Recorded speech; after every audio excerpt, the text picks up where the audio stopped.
What's good, yo? What's good? Speaking Clout Podcast is live. Motherfucking Saturday afternoon, man. Mike Sid, Speaking Clout Podcast. Brenda Boy representative. Got my people with me. Cole Chillin, representing that West Coast. My brother. Got my brother from Northern Ireland. Ross Hartley. What's popping? Nothing much, just chilling. Yeah. Oh, yeah? I'm excited, man. Hell Finally. This was planned weeks in advance. We talked about this from the beginning stages of the podcast. We're doing top 5 E-40 albums. 40 Fonzarelli, 40 Water, Uncle Earl, the motherfucking E-40. He got nicknames for days. He's playing king in this motherfucker. You smell me? Yeah, it's gonna be a good one, fellas. I can't wait. And his catalog is so extensive, so I want to see what y'all got, man. And I want to do it kind of like the Snoop, Rick first, Ross then me. Do it like that. Yeah. And right. How do you get into E-40, man? Rick, you can tell the story, man. I'm Cali, man. I mean, shit. E-40 was all over the place. Now, some of the earliest memories I have of E-40, I was younger. I remember one of my homies, Eddie. His brother was giving us a ride. His brother Sammy was giving us a ride to the store. We was just some kids. He was bumping the Clicks first album, and I was like, "What is this?" I was just a kid, man. And then he gave me a couple of mixtapes. It's just random E-40 tracks on two mixtapes on 2 cassettes, and that's how I got into E-40. And as I got older, E-40 always stayed consistent. My whole life, he's been consistent with music. And as I got older, his catalog grew. And I mean, I remember my dad had the MVP on cassette. So that was E-40 and Be Legit. And they had that like I Need Love type of track when he did that one. I wish I would have trusted a girl or wouldn't have trusted a girl, whatever it's called. And he sounded just like LL Cool J on there. E-40 was different back then in the 80s. But my dad, he probably still has that cassette somewhere in his garage. I got to find it and just keep it. Yeah, that'd be a collector's item. Absolutely. Yeah. All right, awesome. Well, for me, it's pretty boring because like he's not known over here at all. So this was all just like in the last 5 years or so, just from I knew him mainly from features, I think, to begin with. I actually got into him and Spice One around the same time. And one of the first songs I heard was the Dustin Disgusting of In a Major Way, and I loved it. And the first actual project I checked out by E-40 was actually The Mailman, which is an EP that came out originally in 93 and then it got reissued the year after. That was I think I love EPs for that reason. They're a really dope way to check out someone that you haven't heard before because it's short. You know what I mean? It just kind of hits you in the face, and yeah, I love it. And that was it. And then I became mad, and eventually got all of his albums. Jesus. Yeah, man. For me, it was All Eyes on Me. Tupac. Yeah. 1996. Ain't Hard to Find. I believe that's the name of the track. Yep. And at first I was like, what the fuck is this? I'm an East Coast dude that loves West Coast, but it was just his delivery. I wasn't feeling it. It sounded so odd to me, you know what I mean? And then one day I was watching Rap City and I seen the video for Sprinkle Me, and it was just, I love that, So next allowance, I got the In a Major Way cassette. And from on there, I got the Mailman EP, so on and so forth, and became a 40 fan. But I stopped at a certain level. We'll get to that. You know what I mean? Yeah. I fucks with Sprinkle Me Duke. Big. That's great. All right, top 5, man. You're number 5, Rick. Kicking this off. All right. His catalog's fucking huge. So to narrow it down to 5, it wasn't tough. I mean, there's just so much more. Like, if we would have had a 10, we could shine light, at least on my side, on his newer stuff. But so my number 5, this one I love because I just came back from Iraq when this one dropped. And I'm going with Wall Street Journal.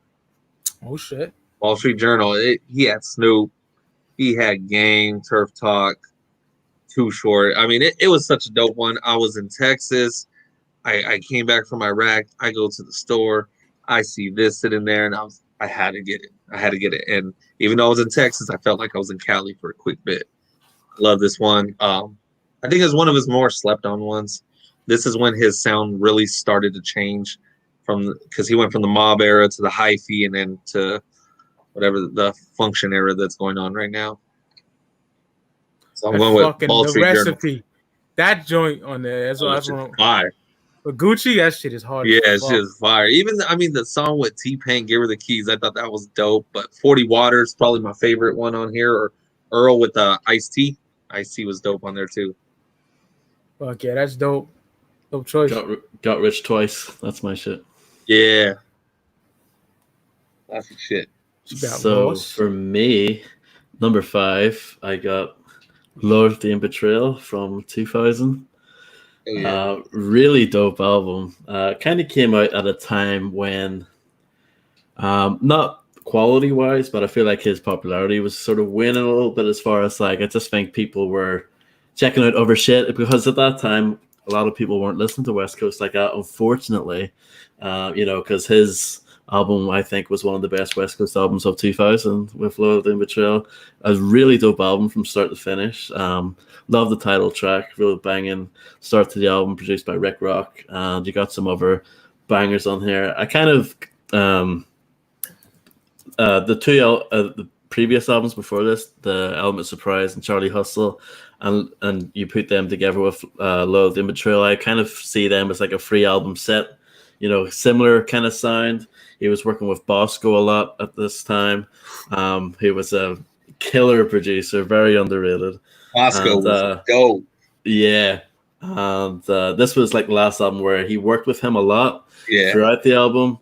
He would still use him like here and there sporadically throughout the years, but this was like the last album with him a lot on there.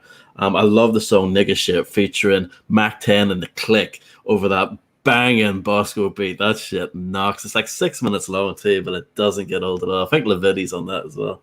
Absolutely amazing. Levity is dope. Levity is dope, and so Behind the Gates with Ice Cube, Nate Dogg on Nah Nah. Oh man, that's fire. That's a fire album. Yeah, even Flamboasting with Baby. That shit's dope. The only like kind of disappointing song on there was the song with Pimp C, Too Short, Pastor Troy. Like I like all those artists, but it just didn't come together for me. I thought that was a dope track. That's the only song I don't like. But everything else I thought was great. You've even got a song on there called Sinister Mob. That's also featuring Nate Dogg, and Nate Dogg kind of raps on it. It's like the first time I've ever heard Nate Dogg kind of rap. It's weird. Very dope song. Lots of bangers on there. Very kind of slept on too, so I would definitely check that out if you guys haven't. So yeah, Loyalty and Betrayal from 2000. You ever see the original cover for that album?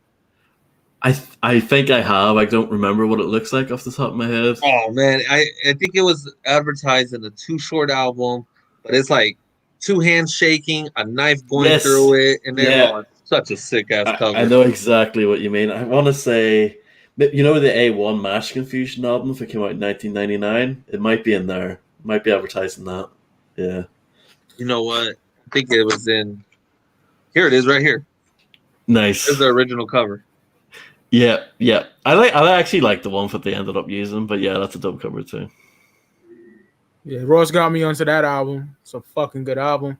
I still need it physically, but it's a dope album. Shouldn't be too expensive. Nah. Hopefully. Word. All right. My number 5. The 1993 debut. Federal, but this is not 94 pressing. Yeah. Man, I prefer the OG, and it annoys me that I don't have it. It's out of print as fuck. Fire. But this shit's still fire, man. That rat heads about the snitch niggas and shit, that shit is fire, man. Rat heads getting nothing but cheese, yo. Yeah, man. There's 3 tracks taken off here. It gets kind of lame, but this Jive Press is still dope. I still enjoyed it. You know what I mean? Dope ass fucking album. Dope way to start off the career as a full length album. You had the EP, Mr. Flamboyant before that, but this shit is amazing. I fuck with it. I love the red banner. That's the best one to get. It's the one I listen to You know, I only got downloaded and shit like that. But yeah, man, Federal coming in at number 5. That my favorite track is that Redheads, man. That shit is banging. And that Carlos Rossi too. Carlos Rossi. Yeah, man. That's before Slur King. That's like Carlos Rossi. Got that I still think that's a dope pressing though, because it sounds better than the original, and I actually like some of the redid beats better on the on the second one. It's kind of fucked, you know. So it's kind of worth having both of them if you can. But that's like, you know, I am. I want to have the original. That's why I don't have the first Click album, because they fucked that all up. I heard. Yeah, they fucked it all up. Yeah, I don't have it either. All right, number 4. This one. God, I'm going with Ghetto Report Card. Ghetto Report Card. The E-40, he took that hyphy movement. I mean, us in Cali, we knew about the hyphy movement. We was, you know, Mac Dre, Keek Sneak, and Mr. Fab and all them. Nicotina did that shit too later on, right? After Dre Dog. Nicotina did some of it. Andre Nicotina did some of it. Shit, yeah, KRD Extra Manish. That beats fire. That was on Mike's pick. But this Ghetto Report, he commercialized the shit out of the hyphy movement. He commercialized the shit out of it. And I'm glad he brought out, you know, Keek the Sneak on here, the Federation. He brought out you know, Al Capone. Bosco was on here a little bit. Like Ross said, you know, he messed with Bosco a little bit here and there after the run with Loyalty, Trail, and Give Me Head, I think was the song, right? Which one? Yeah, Give Me Head. Yeah. But this one, I mean, if you got a house party going on, just throw this on. You don't got to change no tracks or none. This is going to keep, especially here in Cali, it's going to keep the house party just going. If you got a system in your trunk and your ride, throw this on there. You're going to probably blast some speakers out, because this shit is crunk. It is hyphy. It's all that shit in one. It's fire. Ghetto Report Card E-40, because that White Girl track, that shit is fire. Yeah, with Bun B, Jewels, Santana's on there. Jewels is on there, yeah. Shit's fire. My favorite track on there is They Might Be Taping. That's a banger. That's my favorite on there. Banger, yeah. That one too. Ghost Ride the Whip. I didn't like that song. Oh man, that shit is fire. That's the best thing I've ever heard Lil Jon do. Was that beat? It doesn't have his hypey, man. It was crazy. Over it. It just knocked, yeah. But then it's been years since I heard it, so I got maybe give that a listen. That was like so hypey. You need, if you're got the right system for it. When did that drop? 06? 06, yeah. 06, yeah. So my nigga Santana was popping then, yeah. Okay, it makes sense. But dope pick. What you got, Ross? Next up for me at number 4, we're going into the 90s with The Hall of Game from 1996. Oh shit! That's what's up. Yeah, so this album, it was the follow-up to In a Major Way. With the Hall of Game album, he kind of went in a different direction. It was a lot more, kind of a smoother album, a little bit more low-key. This is more like a really good nighttime album, you know what I mean? Very smooth production on here. This is when he was really starting to go out of his element as far as producers and working with a lot of different guys. So like the early albums were mostly done by Studio Tone, with some contributions here and there by the likes of Mike Mosley and Stan Bostic and stuff. But with the Hall of Game, he went even more outside of his wheelhouse and started working with guys like Ant Banks and Tone Capone and shit like that. And it's a really good album. From top to bottom, there's only like 2 songs on it that I don't like, which is not much of a knock against it, because it's a pretty long album. Starts off with that Record Haters track going at Rasheed Wallace and AZ. Yeah, he that's such a killer song, man. Like, he comes across as such a guy that you don't want to fuck with on that song. Like, it's real like bitter like shit, but you kind of feel it, you know what I mean? You're like, ooh, I'm glad I'm not getting this by this, you know what I mean? Because you feel it, you know. He's 42. He a real one. He's one you really don't want beef with. Got a nigga on my shoulders. I mean, on my piss list. Yeah, like that song. Don't Wait to kick off the album, and then it goes in the Rapper's Ball, which was like the main single. Oof. It was like an iconic moment, because it was like these 2 kind of titans in the Bay Area coming together for the first time, E-40 and Too Short. And that was like this monumental kind of friendship starting. And of course, they've done like 100 songs together since. Oh yeah, they got you know? 2 albums together. E-40, like I remember seeing an interview about that song, and he said that was like one big step in his career because he looked up to Too Short so much. Yep, Too Short's 100%. his OG, and to actually get him on that, like E-40 was bugging out about that. Absolutely, yeah, and that was produced by Ant Banks. Yeah, absolute banger. And yeah, the other single of that was "Things Will Never Change," which is like a more kind of laid back, kind of conscious kind of song, and that was the only charting single in the UK from E-40. That was his only UK charting single, which is pretty crazy. But yeah, I absolutely love that album. Another song that me and Mike always talk about is "Ring It," featuring Keek the Sneak and Spice One. Yeah, An absolute banging song, produced by Tone Capone. Yeah, that's just a great banging party track. So many good ones on there.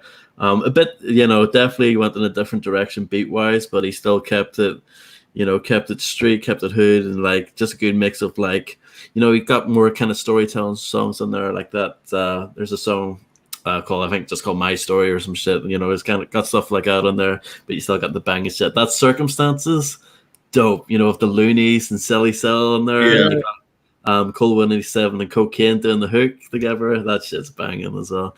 The only 2 songs I don't like are that song with his kids. I can't remember what it's called. Yeah, I don't like it either. Yeah, it's kind of whack. And then there's the very last song, Smib, and it's okay. It's not that great. Everything else is great. So yeah. The Hall of Game from '96. Love it. And the chorus, $1 Million Spot. How can I not mention that? Oh, fuck. One of the last songs that, Tupac actually did, as far as So features good. go along with songs like Smile and Thug Love and stuff like that. But, that was, one of the last big features for Pac. And, E-40 and Pac had a great relationship with each other. So, yeah, they would have eventually done an album. I can see that in like the 2000s. Yeah, definitely. They would have done an album. So, yeah, that's my number 4. All right. No pick. My number 4. I'm going 96. Great minds think alike. Yeah. All the game. Ross Hey, what? said, record hating bitches. That's a fucking banger. Like People Ross like, I shouldn't mentioned, be living. Oh, that's so good. That motherfucking Rappers Ball with Casey and JoJo and Too Short. And I love that video. Pac rocking that fly, blue and gold silky shirt. Dope ass video. As well. Yeah, I see in that motherfucker too. Favorite song on here, $1 Million Spot with Pac and Be Legit, dog. That shit is banging. What else I like on here? That Ring It with Spice One and Keek the Sneak. Amazing, man. Ross basically broke it down lovely. What the fuck I'm gonna say, right? Hall of Game 96, man. This is my number 4 right here. Absolutely adore this album, man. And that's a Pen and Pixel cover as well. Yeah, man. Fly shit. I love the fashion. That's some fly shit. Love that coat. This is fire. Yeah, man. Hall of Game. Classic, brothers. My number 4. All right. We move it on. I'll go with for my number 3, we're gonna go with the 98, the double disc. Ooh. Yeah. Double disc. Oh man, the element of surprise is so amazing. One of my favorite double discs of all time. I bumped that for fucking 2 days straight. How can you not? How can you not? He had SIBO on there, Dub C, Mac 10. My favorite track on here, Hope I Don't Go Back. That is like an ultimate summer jam type shit. I got the top off the Jeep. I throw this on there, and I just blast that shit. Fucking love it. Yeah, yo. To get right. Had it broad, she put it in the VHS cassette. She had my motherfucking sack, nigga. Fire the way he says that. I love Jump My Bone, Back Against the Wall with Master P, Trump Change, even though Trump's a bitch. But yeah, so many good shits on here. And I remember getting this, and I remember opening it, and they were advertising the Too Short Can't Stay Away album. Yep. And that was dope. That was the first time I heard, we didn't have internet back then, so that was the word right there. Too Short's coming back. He's coming back after taking few years off. So That's gonna be my number 3. This one was just so amazing, and this is when he got nicknamed Charlie Hustle, because on the back that's what he put as the executive producer, was Charlie Hustle, and production by Rick Rock, Bosco, and Banks. This shit was so amazing. Huh? Fucking love that album, bro. Yep. Love it too. That's all I'll say. So yeah, number 3 for me. We're gonna go to the album that comes after the Element of Surprise. Actually, we're gonna go with Charlie Hustle from '99. Blueprint of a Millionaire. That shit. I think it's the perfect follow up to the Element of Surprise. Very similar as far as production and stuff. A lot of the same people, even features wise, a lot of the same people come back. Sibo's on both albums, J.O. Felony's on both albums. There's a lot of carryover. Instead of Master P, with he had like the No Limit on the Element of Surprise. On Charlie Hustle, he got with Cash Money, so he had like the Hot Boys on there and Baby on there and shit. With that song, what's it called? Look at Me, yeah. And the big single of that, I think the first single of it was that That's Your Life. That's a banger, produced by Ant Banks. You got Too Short Talking at the start. That's a great song. And then you also had that Big Bang with My Homies, that Sir Mix-a-Lot shit. Sir Mix-a-Lot remake, yeah. Also produced by Ant Banks. You can tell that whoever was picking the singles over there, they loved Ant Banks, because all the Ant Banks shit became a single right away. So you can't blame them though, because Ant Banks was a beast. But I absolutely love Charlie Hustle, man. Very underrated album. Again, this one I feel like doesn't get its shine at all. The first song, L.I.Q., it kind of was a single. It was like I think it did get like a underground release as a single. And if you look up the music video for That's Your Life, the second half they cut into L.I.Q. I wish it got its own video though from start to finish, because I absolutely love that song. It's one of my favorite songs off the album. That song, Cause I Can, with Sibo and J.O. Felony, that's one of the most gangster, ignorant E-40 songs I've ever heard. Yeah, like they all just decapitate that shit. That's a crazy good song. That Get Breaded with Fat Joe and Sauce Money, kind of like a West Coast East Coast thing going on there with over a battle cap beat. That shit knocks, man. So many good songs in this. I know Mike shit is fucking Yo Knows like this. That's a banger too. Over Bangin' Bosco production fucking right there. Knows like this. Featuring the Click. Absolute I love it. I think there's really nothing on there I don't like. Honestly, I think it's a really good album.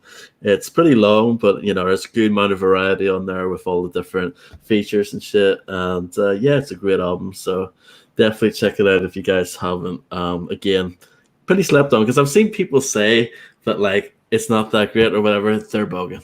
They're fucking. So that's my number 3 pick, Charlie Hustle. No pick. Yeah. All right. My number 3, 98, the double disc, man, Element of Surprise. Right, that's right.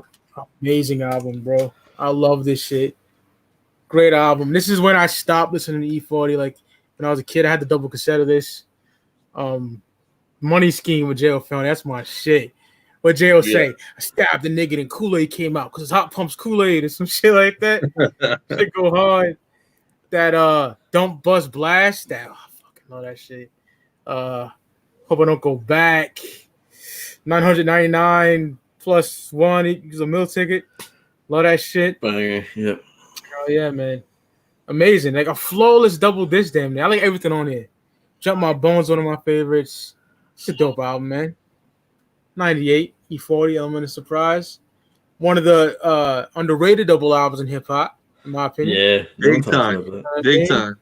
40 Fonzarelli did his motherfucking thing on here, man. I absolutely adore this double disc. E-40, Element of Surprise, 98. Number what? Was that 3? Yeah. All right. We're going to number 2. This one was hard between my number 2 and my number 1, but I'm going to go with the classic and a major way for number 2. I know this might be other people's number 1, and it was hard.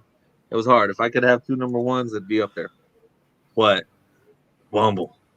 The Bumble is amazing. Sprinkle Me with Sugar T. Sprinkle Me is still one of the hardest E-40 tracks of all time. Like, it's so dope. I play that in my car, my lady, my kids. We all rapping along to it. We all know that song. Everybody loves that shit. Dusted and Disgusted, like Ross said earlier, Tupac, Mac Mall, Spice One, such a great track. HILL would be legit, and Sally Cell.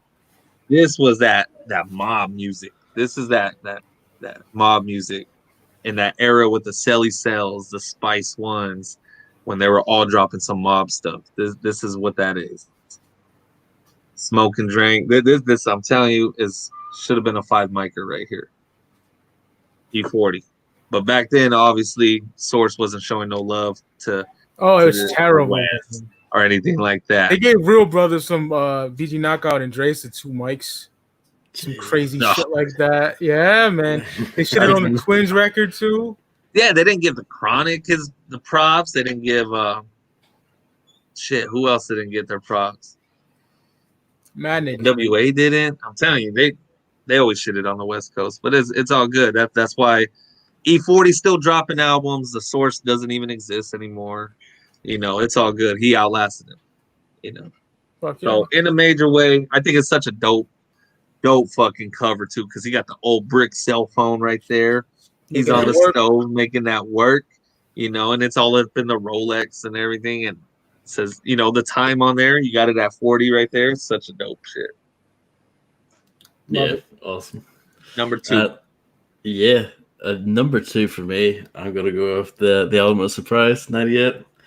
That I think, just like what Mike said, one of the greatest double disc albums. It doesn't get its props. It's a real shame. I think disc 1 is amazing just by itself. If there was no disc 2, it would still be probably on this list. I think disc 1 is amazing.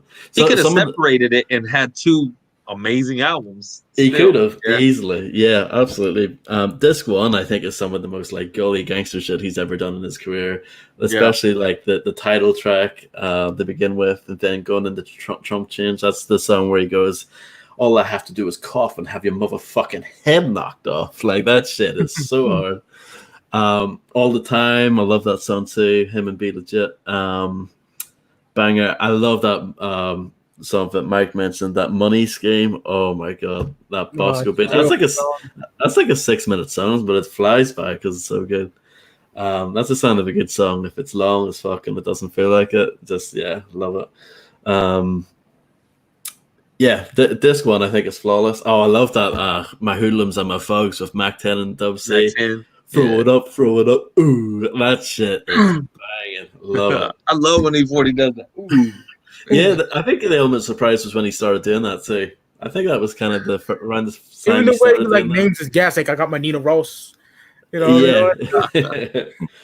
I was gonna say this is kind of around the time too when he started experimenting with his voice, and he started doing that raspy voice. I call it like his Tom Waits voice, where he kind of get up like this. You know what I mean? And he kind of does that kind of voice.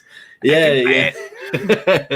He didn't really keep with it, but it doesn't bother me at all. You know what I mean? He's just experimenting with shit, and it's great. My only knock, the reason, honestly, this is so close to being number 1. My only knock is that I don't like that song of Master P at all. Oh man, I was a No Limit head back then. That's why, like, to me, it was. I love hearing E-40 on like The Last Dawn and. No, see, that's the thing. I think that song is so much better. I love that song. Get your money, man. Get your money. Get your that shit is banging. But I just don't really like the song on the Back Against the Wall. It's not like horrible by any means. It's just, in my opinion, it's the weakest track in the album. Also didn't like that they included that song Ballin' Out of Control on here. I just don't know why. Because that's a song from like the Mailman era for the E3 on there. I just don't get why. You know what I mean? It's like, it's a double disc album. You don't need to pad it out with this other shit. Apart from that, it's amazing. It's absolutely fantastic. Lieutenant Roast the Batch. That shit is banging. I could go on like that. It's amazing, that records. So yeah, Element of Surprise, like you said, one of the greatest double disc albums that doesn't get talked about, and it's honestly better than most people's shit. Like, this would be like most people's like number one as far as like caliber goes. It's amazing. It's kind of similar to how I feel about like albums like Wicked Worldwide by Natas. Like that would be number one for most people. You know what I mean? It's amazing shit. So yeah, that Wicked Worldwide is so fucking good. Yeah, only double disc albums that could compete with this E-40 one is Wu-Tang, Scarface, My Homies, and Crazy Bones, Thug Mentality. For me, for me, it's like Life After Death and All Eyes on Me. All Eyes on Me. Yeah. And Out of War. I'm out. Yeah. Wu-Tang Forever, of course, the greatest double disc ever in my eyes. So. Yeah, True to the Game. Yeah, KRD, that's up there too. All right. Dope. My number 2, man, 1999. That motherfucking Charlie Hustle. Shit is amazing, man. Ross got me into this.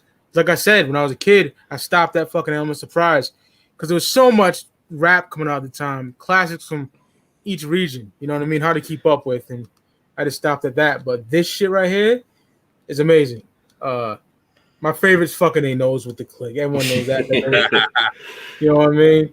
And that shit with the Cash Money with Juvie and BG and Wayne and Baby. Yeah. Look at me, that shit. I love that song. The Big Ballin' with My Homies, like Russ mentioned earlier. Great album, man. Love it, man. Ballaholic. Flawless to me.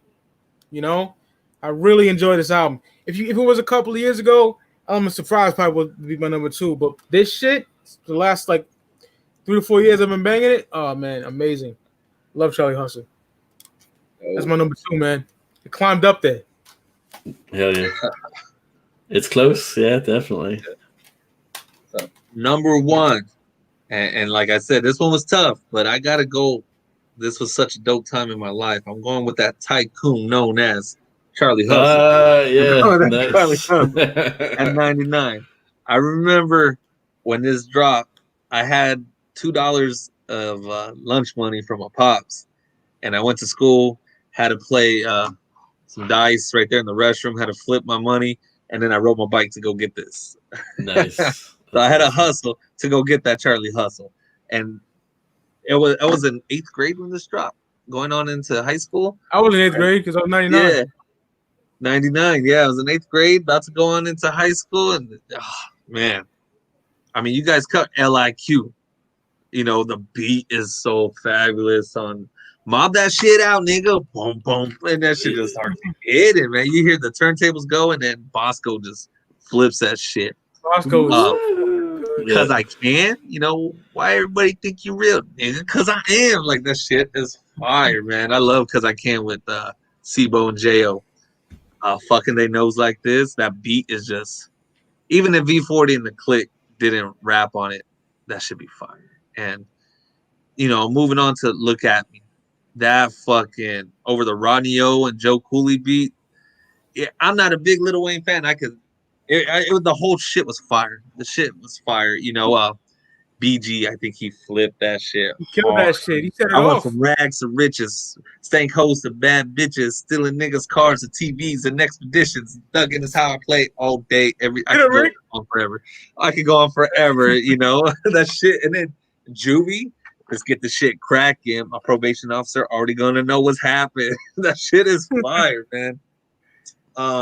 Yeah. Bro, That's Your Life. That was amazing. Big Ballin' with My Homies. That beat is just fire. And then Ghetto Celebrity with Sugar T. From a nobody nigga to a he showing love to Pac to a ghetto celebrity. And Season. Season was dope. That was a good flip on the Reasons. Yeah, that was a really good flip on that. So I could keep going forever, but I'm gonna let my boy Ross go next. But Charlie Hustle, my number 1, because the memories back then was just I had to go with that one. I wish I experienced it when it came out, but when I listened to it like in 2016, I worship that fucking record. Absolutely, 100%. So yeah, for number 1, it's really obvious. But yeah, it's in a major way. Let's do it together. Fuck it. Yeah, in a major way. 1995, his second album.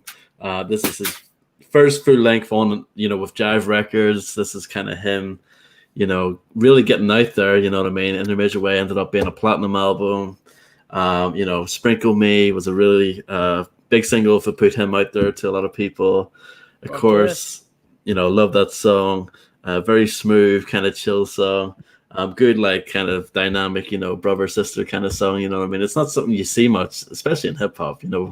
Kind of family coming together like that. For brother and sister. It's kind of we see like a lot of brothers in hip hop, but not brother and sister. You know what I mean? It's dope. And you got that Dusted and Disgusted. Like when I first heard that, I just loved it. It was so knocking. That's probably my favorite E-40 song ever. It's just so good. Even the edited version where they didn't have Tupac, to do the video because he was locked up, so they got Sally Sale to do a verse. That shit's fire too. His version's dope too. I love the album. I think it's absolutely brilliant. Sideways, that's one of my favorite songs in there with Be Legit. Some of the lyrics a little bit questionable on it, but it's still a dope song. Love it. Produced by Funk Daddy, I believe, that one. And The Bumble, what a great way to kick off the album. That's such a catchy beat. And love it. Absolutely love it. I think it's impeccable album. The reason why it's number mob one. Music type album, man. I love that mob era. Yeah, it's like one of those just throbbing albums. And it's just one of those albums that flows perfectly from start to end. You got the intro and the outro and stuff like that, plugging all the other shit at the end. And it's great, perfect mix of subject matter, and the beats are just fabulous, from Studio Tone, Mike Mosley, Sam Bostic. And it's just one of those albums that you can't really knock. There's nothing bad on it at all. Even the song he did with his son on this album wasn't bad at all. That it's all bad at the end. I like that. It's kind of like a chill way to end off the album. Yeah. So, well, what can I say? It's just a fantastic album. Absolute classic. Oh, yeah. I haven't checked it out. You must. So, yeah. In a major way, baby. Fucking classic. Had this cassette as a kid. Bumped it religiously. Sprinkle Me was a single. I fucking love that song. Sideways, like Ross said, that Dustin and Disgusted. Oh man, that shit is banging. One of my favorite, probably number 2 for me, Smoke and Drank. Oh yeah, yeah. Loaded and drank. Yeah, I fucking love that shit, man. Classic album, man. In a major way, man. Mob Music, legendary shit. Bootsy. I love Bootsy as well. That's number 1. It's great. It flows so well too. The sequencing, it does. The little skits. I'm gonna get me some pussy. Oh yeah. Getting shot up and shit. Yeah. Classic, bro. Love in a major way. There you have it. That's crazy. Now I want to know from both of y'all. Yeah. Give me some recommendations post Loyalty and Betrayal. Because I'll be honest, on a field trip one time, 02, 03, somewhere in that Grit and Grind. Yeah. My boy played out. This is trash. Yeah, he was experimenting with a different sound with Grit and Grind and like breaking. I think it was Breaking News. Breaking News, yeah. Yeah, that wasn't his best stuff, but more Fabulous on whatever album that was. It was Grit and Grind. Yeah. He did a song album was it last year with Be Legit? It was 2 years ago. Fire. 2 years ago. Fire album. Fire. Oh my god, him and Be Legit going back and forth on every track. Fire. I would listen to that album. You would like that one. Or I would recommend either Revenue Retrieving the Day Shift or the Overtime Shift, because those are like gangster albums. Yeah. Especially that Day Shift. Really good. Yeah. Especially that Day Shift. Graveyard was dope. I mean, there's I didn't really care for the zombie track. No, near the eye with Brother Lynch, Tech 9. Yeah. He did that with Brother Lynch. But the hook is what I couldn't really get into. He's a monster, a zombie. Yeah. Whatever. Yeah, no, I don't like that. Block for Sure albums, those were dope. 1, 2, and 3, yes. 4, 5, and 6, I can do with it. I like 4, 5, and 6, but 1, 2, and 3 was banging. That was like something that ain't been done either. Dropping just 3 albums on one day. Here you go. He separated them and he released them as a collector set too together.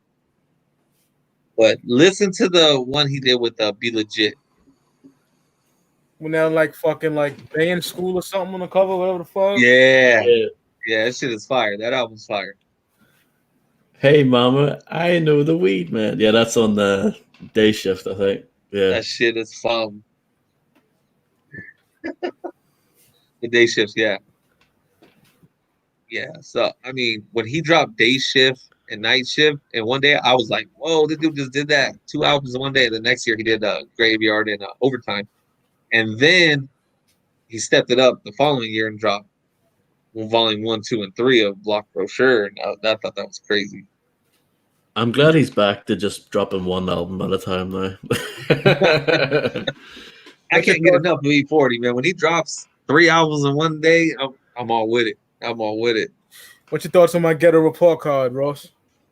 It's grown on me throughout the years. I don't like it as much as Ricardo does, but there's some that song with that you and that's one of the worst songs ever. I fucking hate that song.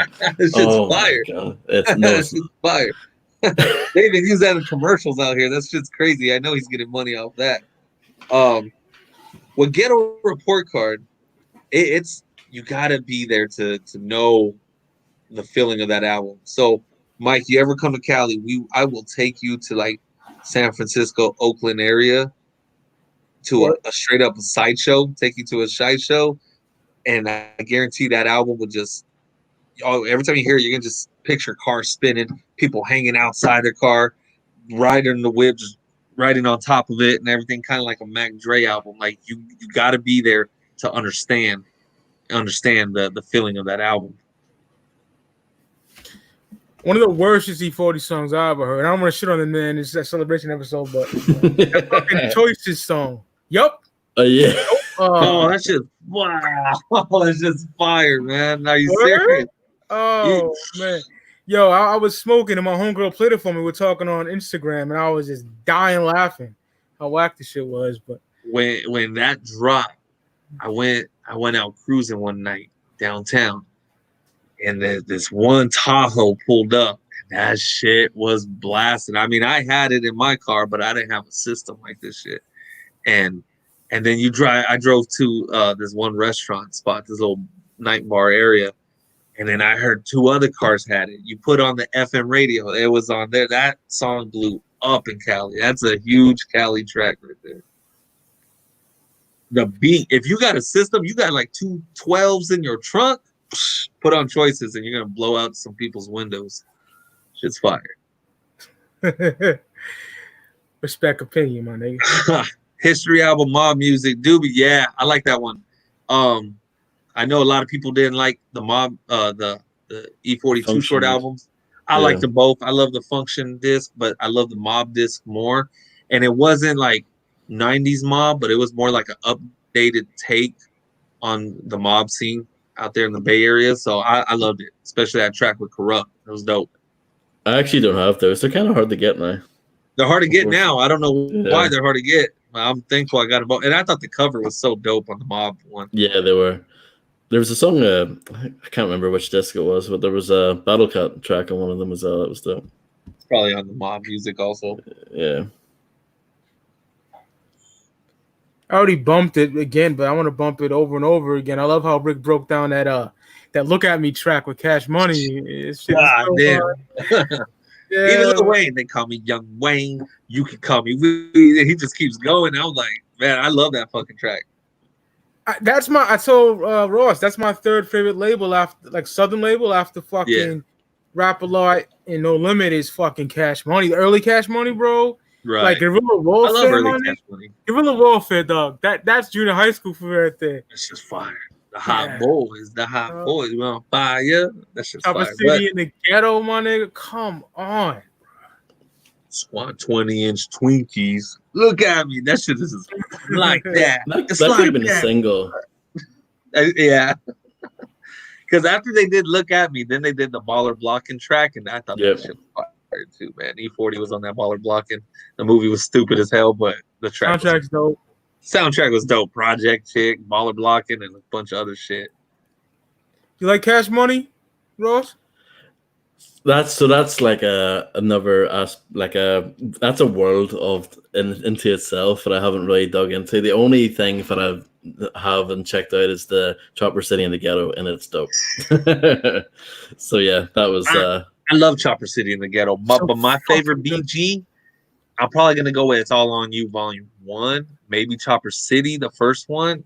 Mm-hmm. But I was I'm still a huge BG fan. Free BG, man. Get him out of prison already. I know they had Static, but imagine a 1998 track with BG and C Murder. Murder. Oh my! I mean, even the track they did in like 2008, 9 when Y'all Heard of Me. Oh, that shit was fire, man.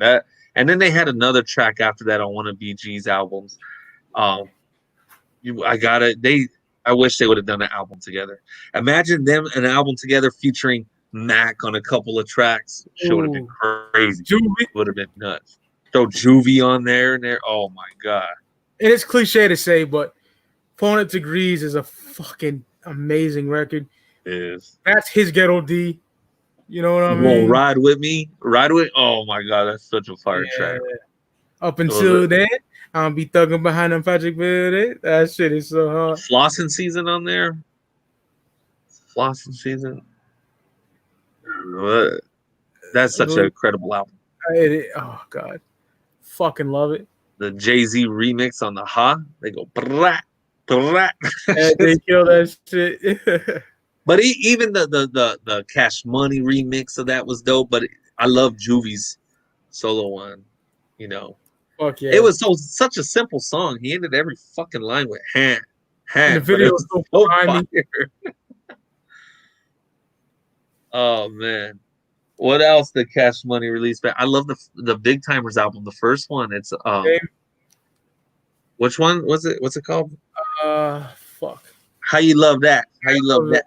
Yeah. That shit was banging. And then their second one, because How You Love That Volume 2, I don't count as the second album, but the second one was fuck. Put It in Work. I don't listen to the second one. You didn't like? Oh man, I love that one. I love that album, man. They had so many dope tracks on there. Manny Fresh's solo album was so underrated. Never heard it. I Got That Work. That's what it was called. I Got That Work. That Big Timers album. I mean, but almost any Cash Money album you got back then, it was like they copied No Limit. They threw the whole roster all over the album. Pixels they use as well. Would have like maybe 3 solo tracks. The rest is all flooded with, the Hot Boys and Big Timers, but it was a BG album. And that's what, the same thing No Limit did. I love it.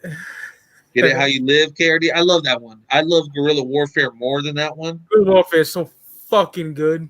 But Get It How You Live was dope. That motherfucking G Code. Jewelry. Man. Hard. Ross, you would like that. I know you would. Yeah. G Code is fire. That Get It How You Live, though, that dropped before 97. 400 Degrees. Yeah. So that was pre-Cash Money going commercialized like crazy. That's why they did We On Fire. They remixed it and threw it on the next one. I mean, because that Hot Boys, the one that we're talking about, Guerrilla Warfare, man, what was that one? I Need a Hot Girl. The fucking track is fire. She make a bound, up a bound, Rocky Balboa. That shit was crazy. Shit's hard. I love that. Wobbly, drop it like it's hot. Even the Hot Boys, Let 'Em Burn. That was more. It seemed like there was some throwaways. They never completed it. They were already broken up by the time it came out, but I still enjoyed that album too.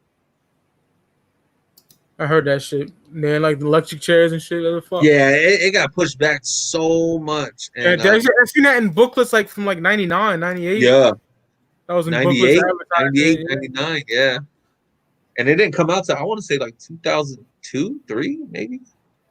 That's crazy. It just kept getting pushed back. And this was just, Baby trying to capitalize on the last of it. Juvie was already off the label. I think BG was already checked out. and they dropped that. But I love BG's albums even after like that Life After Cash Money album. That shit's fire.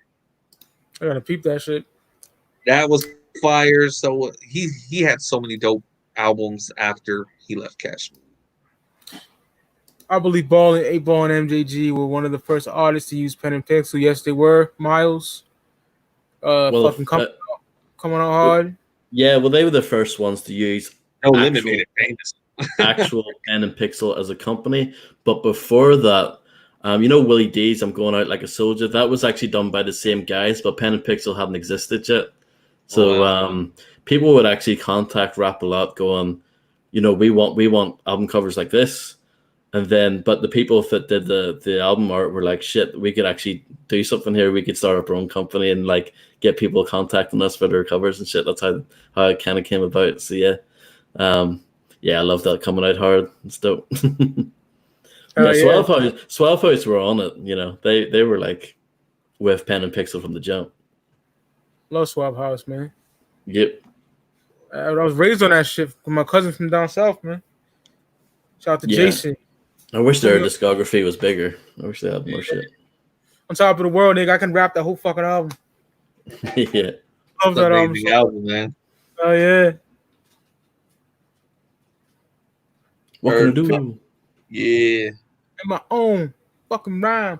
Pimp in my own fucking rhyme. Yes, sir. What can I do? What can I do? What can I do to get at the game? What can I do to get at the game? Oh, that shit is so good. The T-Mix's production at that time was so cool. 8Ball's like, down here, fat niggas is the pimps. Oh, man. I mean, it was true. You had like 8Ball. You had Big Mo from the South also. Like, I'm telling you, man, they had the bigger dudes pimping it. Who's your favorite out of the two, Ball or G? I'm going to go with 8Ball. Same. Yeah. That Lost. Woo. His voice is so good. It is. No love for Turk. He's dope. He's like the forgotten one. I mean, he was dope. I'm gonna be honest. I've never heard any of his solo albums. But he don't say no fly shit like BG. Yeah, he doesn't do anything that stands out.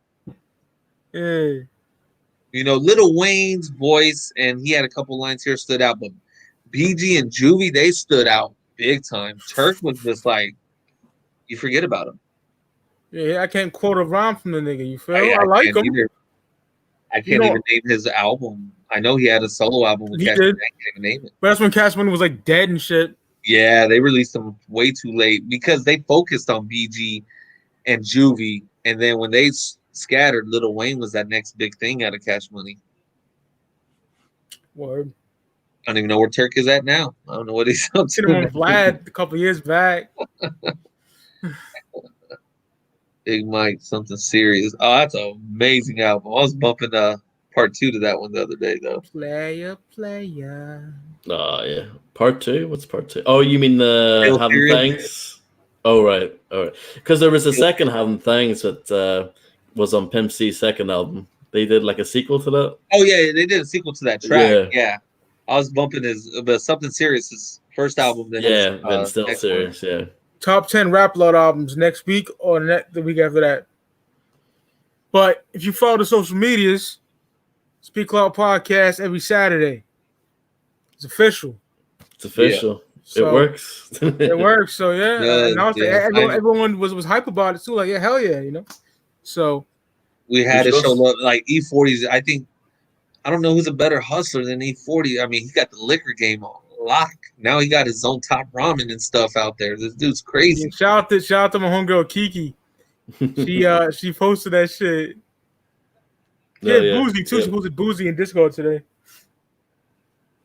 Yeah, we should pimp our Discord. We should get that out there. Yeah. Oh yeah. I'm not gonna post a link because the faggots hate the Bender Boys. So if you want to be in a Speak Clout Discord, get at me on Instagram. Mike stays _Speak Clout. And I'll give you the link. It's time to get up there, man. It's dope. It's fun. Yeah, like tonight, I'm gonna drink me some Slurricane.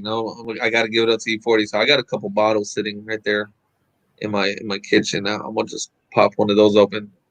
You would love that shit, Mike, if y'all had it out there. Yo, Send me that shit. I'll give you some loot if you can, bro. I want to try. I gotta figure out how to send it without breaking the bottle.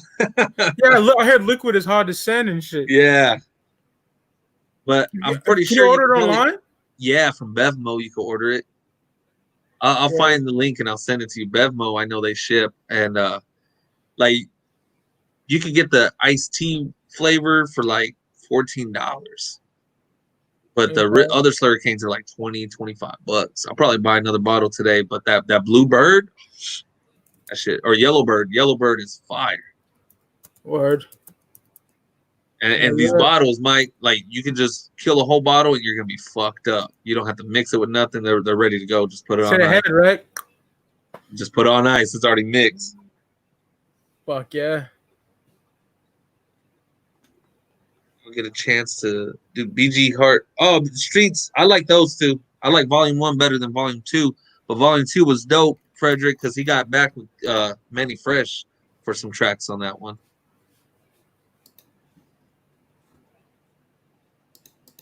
BG just couldn't leave the drugs alone, though, and that's what he got in so much crap because he was strung out. So sad, man. Fucking, what's that name of that song? YME on the Heading in Charge album, the Prodigy album with BG. Oh, yeah. You know yeah. He said they were shooting a video. BG went in the bathroom and just shot up fucking heroin. Yeah, he big time heroin addict before he got locked up. Fuck yeah. He's my favorite. I don't know. It's kind of hard. Him or Juvie, I can't. It's hard, bro. I gotta go with BG.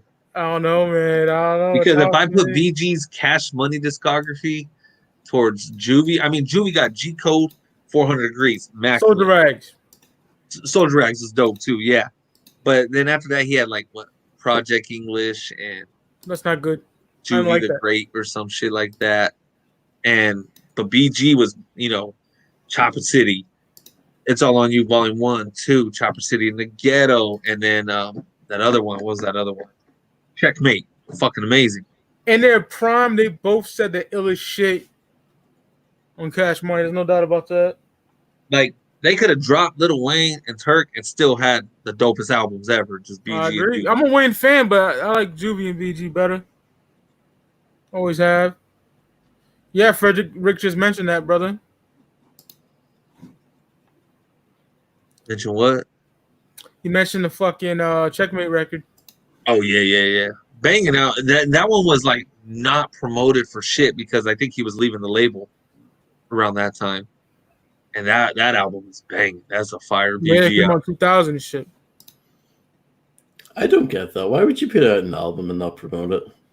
Like, why would you want that happens a fail? lot, bro. Well, you know what? Especially with Cash Money, because, like, when Glasses Malone was signed to him, he had the certified track Till the Sun Comes Up. And I mean, at least out here in Cali, those tracks blew up.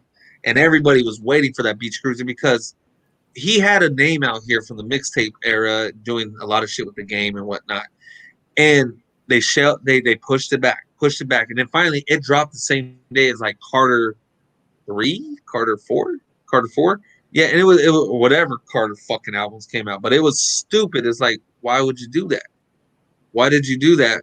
Why are you gonna? And they didn't promote the shit out of G Malone. They didn't promote him for shit, but they promoted Lil Wayne and they dropped it on the same day. That's so stupid. What was the even point that they probably lost money on G Malone? I mean, I bought it, but knowing damn well Wayne was gonna sell million, he sold 1 million that week. And G Malone probably sold like 20,000. Yeah, if that. Yes. It was stupid. They didn't promote him for shit. But they Cash Money does that shit. They did that with the third Hot Boys album. It wasn't promoted for shit either. It just, I mean, you saw it in the booklets, and then one day it just fucking ended up on the shelves, and it was like, whoa, when did this? What was the single? What was this? Nobody knew anything about it. Word. Lil Wayne saved Cash Money. He did. I don't like him, but his hits and everything took off, and that's what saved that label because they were about to tank after Juvie took off. But nobody had the success after that because, except for Lil Wayne, Juvie fell off because he didn't have the many fresh beats. He didn't have that stuff. Neither did I. Like BG always kept a gutter, so he was dope, but he never reached that success either. Neither did Manny Fresh. Nope. Man, oh man, you know, other than hip hop and metal, Prince is my favorite artist. Period. After that, and I'm gonna look that up right now. I went back to that Rainbow Children. Oh, it's just my God! I'm sitting away from my CDs, but I got the re-release right here. Hell yeah! Because I never had that, obviously, because it was like through the BMG club. I remember that, and I didn't get it then. But oh man, I ordered that. I had to. It's fucking incredible. So I have the original pressing. I have it. It's up here on the shelf somewhere, but I had to buy the re-release. What's your thoughts on that record? I love it. The production is unbelievable. It's up there with the 80s stuff in my eyes. It is. The production, oh my God, 1 + 1 + 1 is 3. That's the best song. And that willing to do the work, it's fire. That shit is fire. I haven't even opened this yet. If you go get this. Yeah, I know that album. One Night Alone or something. I have the original pressing, but this is the re-release with like it's 5 discs, a total of 5 discs on here. And or 4 discs. Yeah. But it has the One Night Alone and then a second disc to go with that. And he has a lot of Rainbow Children live on here with just him and his piano. That's dope. I gotta get that too. That fucking Rainbow Children, my nigga. Ross likes a Prince track. What is that? Exotic City you like? Oh, yeah. City? Yeah, it's banging. I love that song. He just had a birthday too, man. Yeah, man. The fucking his birthday's the same day as my wife's birthday. Mr. Prince Rogers Nelson. Much love, Roxy. You know, like, and I was talking to somebody at work yesterday, man. I got a new coworker, and she was just like, we were talking about music a little bit, and she's like, I couldn't get into Prince. I'm like, what? And then she's like, I don't get his style. I don't get his that. I'm like, oh yeah. You retarded. But he was versatile, you know what I mean? He had something for everyone. Amazing. He can play any instrument. The nigga can take your bitch. His voice is amazing. And that's Michael Jackson every other way. I love MJ too. Yeah.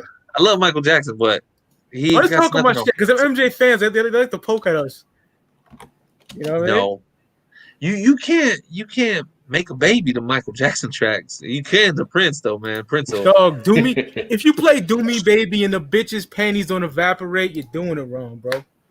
Same thing with Anesthesia of Love Sexy. You're doing it wrong, bro. You know? Hey, Mike, and there's an exclusive live version on here on the second or one of the other discs. No, yeah, the third disc of "Do Me Baby," just him and his piano.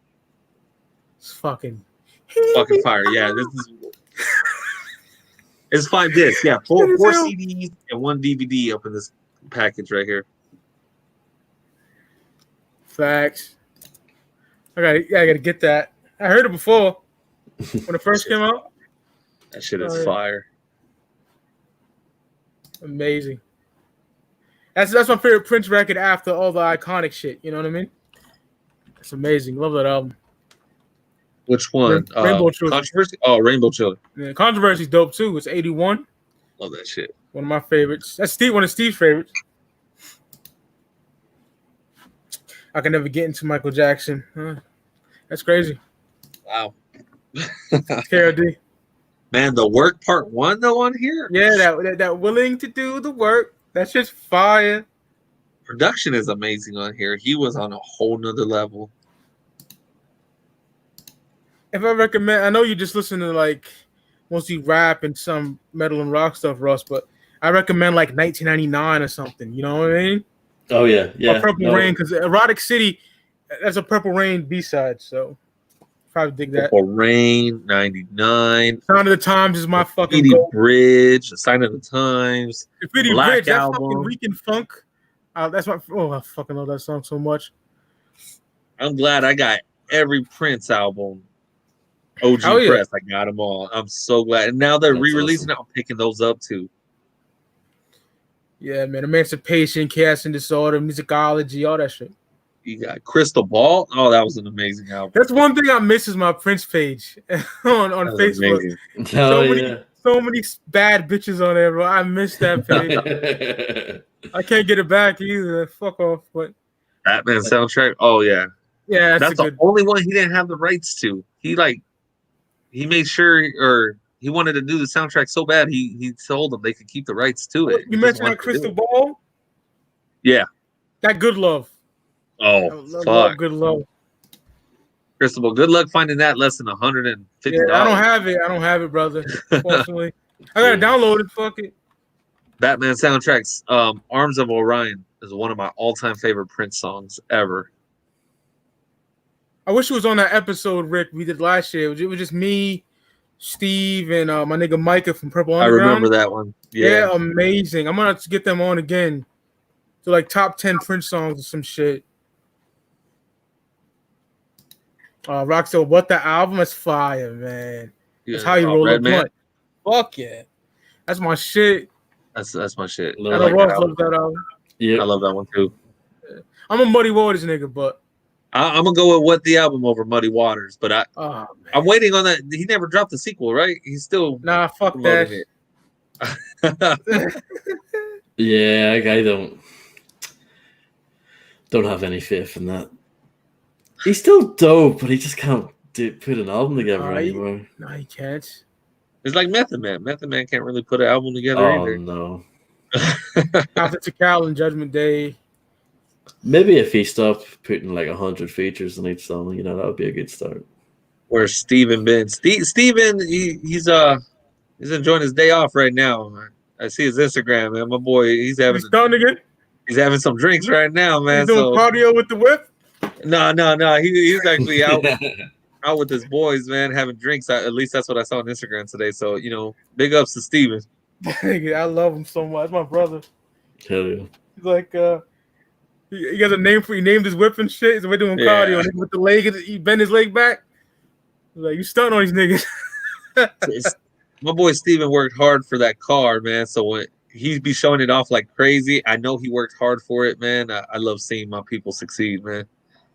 Fuck yeah. I just love seeing my people happy. Fuck yeah. Likewise, bro. Tonight's a bang. I love that shit. Redman is the GOAT. Yeah, he's cool. He's one of them. To me, I grew up with him. Hell yeah. What the album was one of my first tapes ever. My cousin Holly gave that shit to me. Top 5 Roc-A-Fella albums. Let's do this. And only one Jay-Z album. Yo, we should. All right. I'm down for that. Reasonable Doubt. We should do a top 5 Roc-A-Fella album. Come Home With Me. And only do one Jay-Z album. Yeah, Come Home With Me. The B Coming. No, that ain't Roc-A-Fella. That's fucking Dame True. No, you're right. You were right. Yeah. You're right. The Truth. Then shit. I'm a big fan of 534 by Bleak. I love that album. I like Coming of Age and Understanding a little better. I love I think Watch the Throne. I love that out. I have the vinyl up here. That was actually dropped on Roc-A-Fella instead of Rock Nation. Dog, that fucking Otis. Yeah. I got the vinyls. That shit's expensive too. This right up here. Nice. Did some much needed shooting today. Feeling better. You busting ratchets off? And then the Magna Carta vinyl set. Oh, that shit was immaculate how they released that set. Jack White, he led that whole. I'm a big White Stripes fan. You fuck with White Stripes? Oh, I love White Stripes. Yeah. Fuck. He did this whole project. He's the one who was the creative process on how they released Magna Carta vinyl. I don't like Magna Carta that much, but that song Heaven is fucking fire. I know. Steve likes it. I love it. But I mean, I actually like the Young Guns first album. I like that one. I thought it was dope. Rich Girl was a cool track. How they flipped that that old track by what's it called? Whatever the name. Diplomatic Immunity, my nigga. Ooh, yeah. Purple Haze. Come home, me. Haze. Yeah, everywhere. Yeah. So hard. One time for Cam for taking over the rock. Yeah. It's my year, so Jay did not like that. I guarantee he didn't like that. But that shit, man, in the system, forget about it. That shit hits the boom, boom, boom. That shit. Me and my nigga used to ride around in Mitsubishi Galant, and we had that bumping, that Dubai Community double disc classic. You just got a physical copy of Edgy a week ago. Yes. Oof. I never heard that album. I heard bad things about it. Never heard it. I only heard the single and it was horrendous. Nigga, there's auto-tune on that. Yeah. And the record doing the auto-tune, my nigga. And not just one song, he does it throughout it. Because I remember hearing like people review it at the time, like, oh my god, what is he doing? I was so upset when I heard that. Real quick, back to the Roc-A-Fella.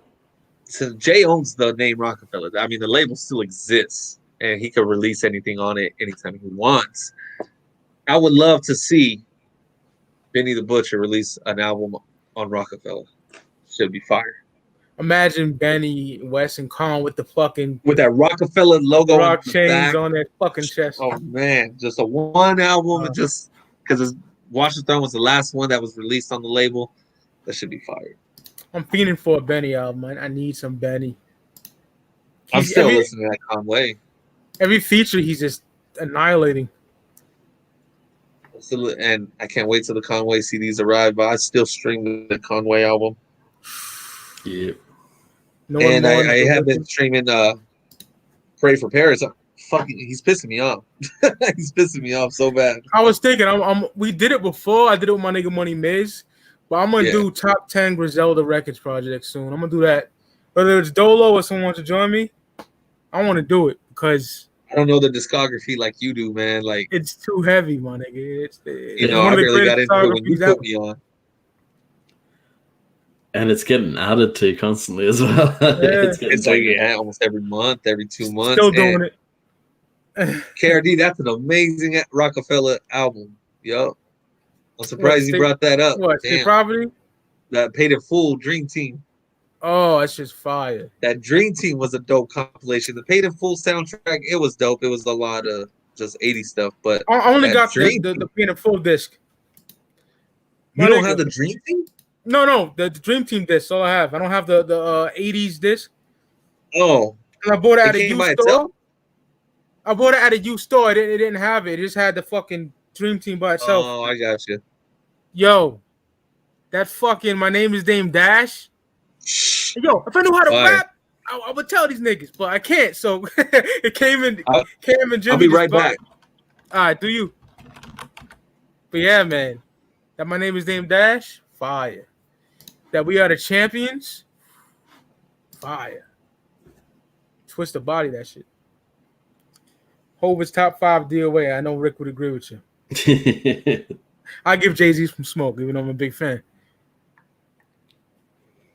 I'm like the least big fan of his out of all 4 of us. Yeah. I love Sean Corey Carter, bro. What shit you want to talk about, Ross? Any music you want to put the light or what?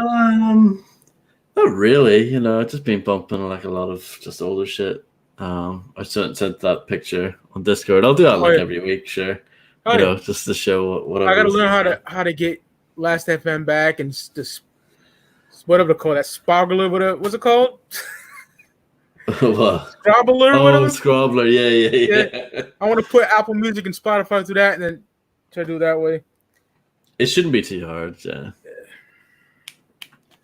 Yeah, Griselda all fucking day. Top 5 DOA. Yeah. Hope is number 1. Put him over anybody. He'll don't give a fuck. I'm gonna put it. Yeah, I don't care. See, that Dame Dash song. Oh, that shit was fire. Like you said, that shit. He said, "If I could rap, I'd talk my shit." I did it. Cam like, I got you. Jimmy too. Oh man, he was always my favorite. Oh, that Dream Team album was dope. Philadelphia Freeway, dope. I was just listening to the first track yesterday. It came up on my iPod. Flicks like to your Boise, because they Georgia boys. This shit's fire. One for PD Crack and two for free. Freeway in full effect. Yeah, PD Crack shit. PD Crack would have had a fucking dope ass. It supposed to come out called Nigga Rican. Yep. Never came out. Damn. I can reach out to Darren. Like that's what goes on my head when I get a pair of Air Force Ones, like brand new Air Force Ones. That one for PD Crack. That shit, I don't know why. That song goes perfect. Yeah, that's back when I had braids and rocking throwbacks and shit. 002 and shit. That's so much. Like I said, my high school days, amazing time for me, man. I love high school. Brings me back to great times. She's watching soundtrack. I love that shit. 97 Hove right there. Yep. And for the CD challenge, tomorrow's theme is soundtrack, and I have a feeling people are going to post that one. I don't know what the hell I want to post. Thinking. I got something. And it's not that one, and it's not no Death Row soundtrack. I'm trying to stay away from what most people are leading towards. Same here. I thought you were going to post. What did I post the other day? And I was like, I really thought you were going to post this, Mike. What was it that I just posted?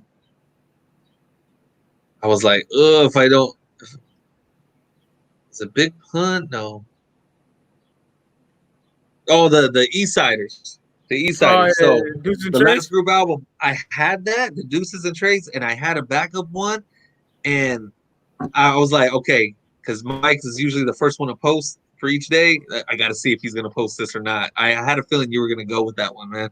I Went With Live and Let Die, G-Rap and Polo. Yeah, I saw that. Yeah, that was dope too. And I didn't see that one coming. Fucking grimy and evil. You know, so I have a feeling tomorrow's soundtrack, I'm gonna see a lot of Death Row. I'm gonna see probably the Streets Is Watching. I'm gonna see that one probably pop up. So I got something that I know nobody else has, and nobody would even consider posting. You know what song? Is this soundtracks? Yeah. Go ahead, Ross.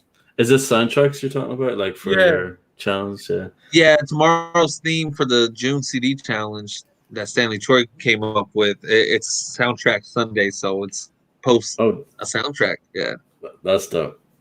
It is dope. Every day is dope because people are posting some other shit I totally either forgot about or didn't know about. It's dope seeing what people pick as their favorites for each category. My go-to soundtrack one, as far as underrated ones that no one talks about, it's the Trespass soundtrack. Such a banging soundtrack. Love every song. Which one? Trespass from '92. The movie with Cube and Ice-T. Oh shit! Shitty okay, movie. Yeah. You got Gangstar in there. You got like AMG. Yeah, Lord Finesse, Penthouse Players, Click. You got and it's all like songs for that, you know, at the time period. Public Enemy, Dubsy and the Mad Circle. It's fucking great. It's really. I see people posting. Watch, they're gonna post Snoop Dogg "Murder Was the Case." They're gonna post "About It soundtrack. I'm telling you, I had to get away from some of my favorite soundtracks because I don't want to have any duplicate posts. Yeah, I'm thinking. I don't know yet. Another dope one I always like is the Street Fighter soundtrack from '94. It's dope. I never heard the soundtrack. I like the movie though. It's corny as fuck, but I like the movie. Oh, if you're in the right state of mind, yes. I think the movie's hilarious. I think it's so corny, it's hilarious. It's horrible. Yes. So I'm a big Street Fighter fan of the games. I love the video games. I think the movie's so fucking corny though. It's like a guilty pleasure. I could watch that shit all the time. Before we went live, I was bumping a song that gives me chills. That fucking Nas, The Undying Love. I saw you post that, yeah. That album was, like I said, that album gets shitted on. I don't know why, or it gets slept on. That was an amazing album. Shout out to my nigga Siznak. He said that's his favorite Nas album. So, I'm not even mad at that. That's dope. That's dope. Crazy. I mean, to me, it's just, I love it though. I love that album. I can't hate you for saying that's your favorite album because it's a banger. Mine's It Was Written, nigga. You know that all day. I ain't gotta even say it. It's a flawless album besides one song. Cult classic. Yeah, KRD, that's a good name for I Am. That's a good title. It's a cult classic. Come on, the nigga is penning down some fucking brilliant storylines. storytelling tracks. Oh yeah, most definitely. Fucking that dude is amazing. The only song I don't like is that KISSING. It's the only shitty song. Yeah. But yo, when J. Cole said, I used to take your rhymes and put them up on the wall, my niggas started up with words, but it was pictures I saw. That's some ill shit. Yeah. Let Nas down. Nas, man, that dude is amazing, bro. I'm happy for July 4th, my nigga J. Royale, man. That fucking the Baltimore. I saw you know what? I hit him up. I was just me and him were messaging each other like 3 days ago because I ain't got the CD. I ordered them over a month ago. Maybe it's the COVID because he gave it to me real quick. What did he say? No, he apologized and everything. He said, "I'm sorry, King. It's gonna be on its way and this and that." Like he apologized, and I wasn't tripping. You know, he responded legit like within 5 minutes after I messaged him. And you know, I get it. Shit happens. I don't even need an apology, man. Shit happens. You know. Yeah. And I could see why he probably forgot because he's pushing this album out now. I could probably see he was probably working on that. And so he said, you know, I sent him the screenshot and everything. And he said, no, it's going to be on its way. It was cool. I can't wait till you listen to the full album. It's fucking incredible. I remember last year when you told me about it, I streamed it for a bit and that shit was dope. It's really good. You know me and streaming. So order this CD. And then with this new one coming out, I'll definitely pick that one up too.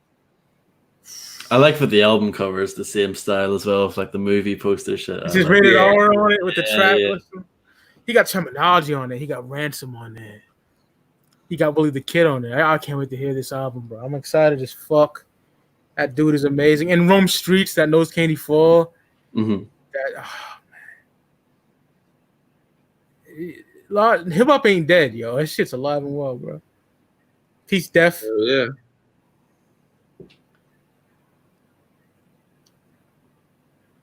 Well, I gotta end it right now. I'm sorry.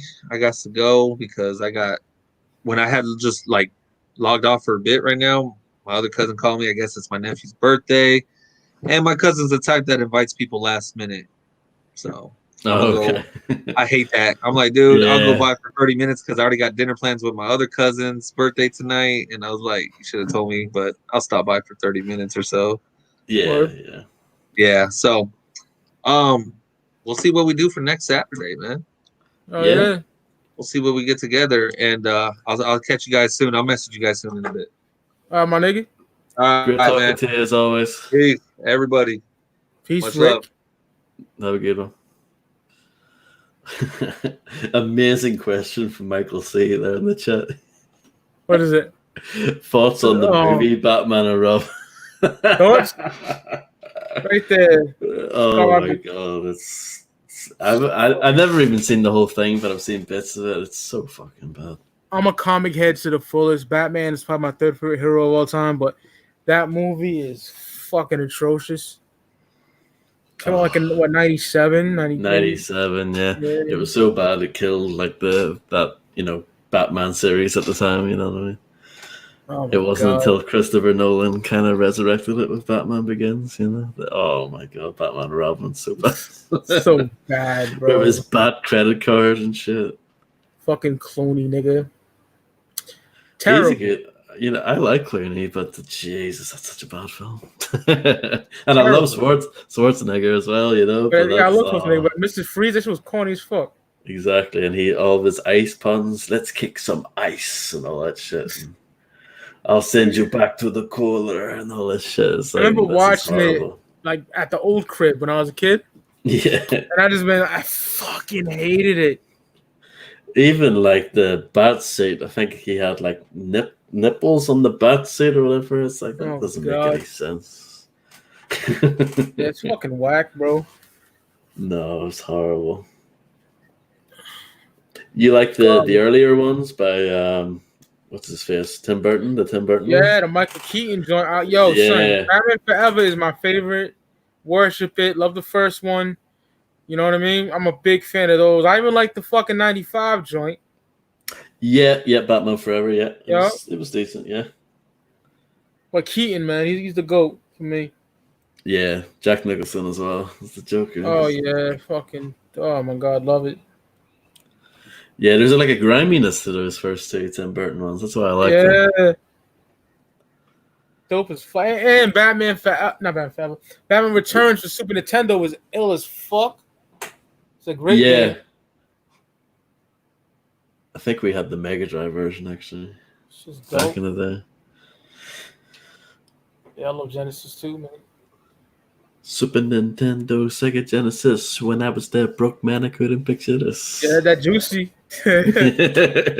Oh yeah. In Mortal Kombat 2, I used Liu Kang. And the pocket nigga, a project nigga. Oh my god, that Half Moon Seasons. That's why I scratch my head when niggas don't, act as excited as I do for J Royale, because he's amazing. Oh, he's yeah. He's up there with Griselda for me. That's how much I like that dude.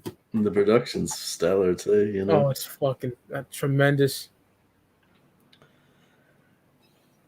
Which do you prefer, street gospel or rhythmalism? Street gospel. I don't have street gospel yet. I'm gonna give you my biatch. How's it going? Is it expensive or? I don't know. I need to look it up actually. I'll check it out now. See what it's going for. That's one of the DJ Quick related ones that I don't have. I have most of the other shit, like the Penthouse Players Click and all that, and this Second and None albums and stuff, but I don't have that for some reason. Street gospel.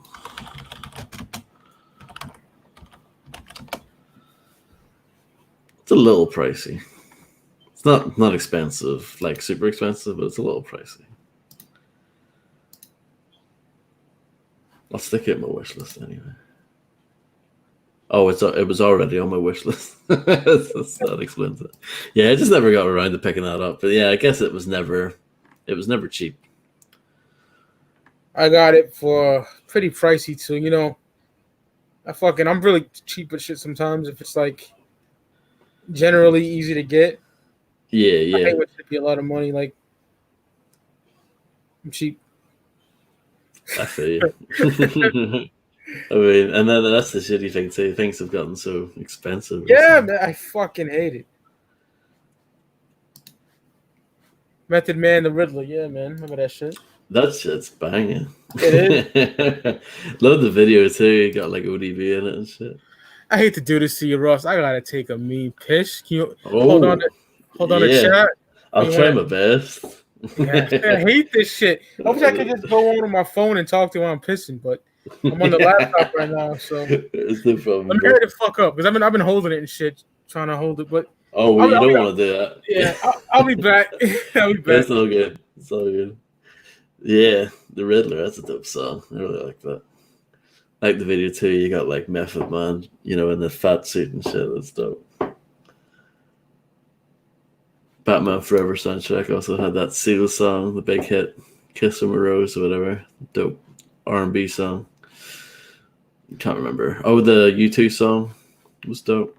That "Kill Me, Kiss Me" film, whatever. I can't get it straight right now. It's funny once you're online doing a show, you kind of forget things and put words in the wrong order and shit, and you get all tongue tied and stuff. It's good fun.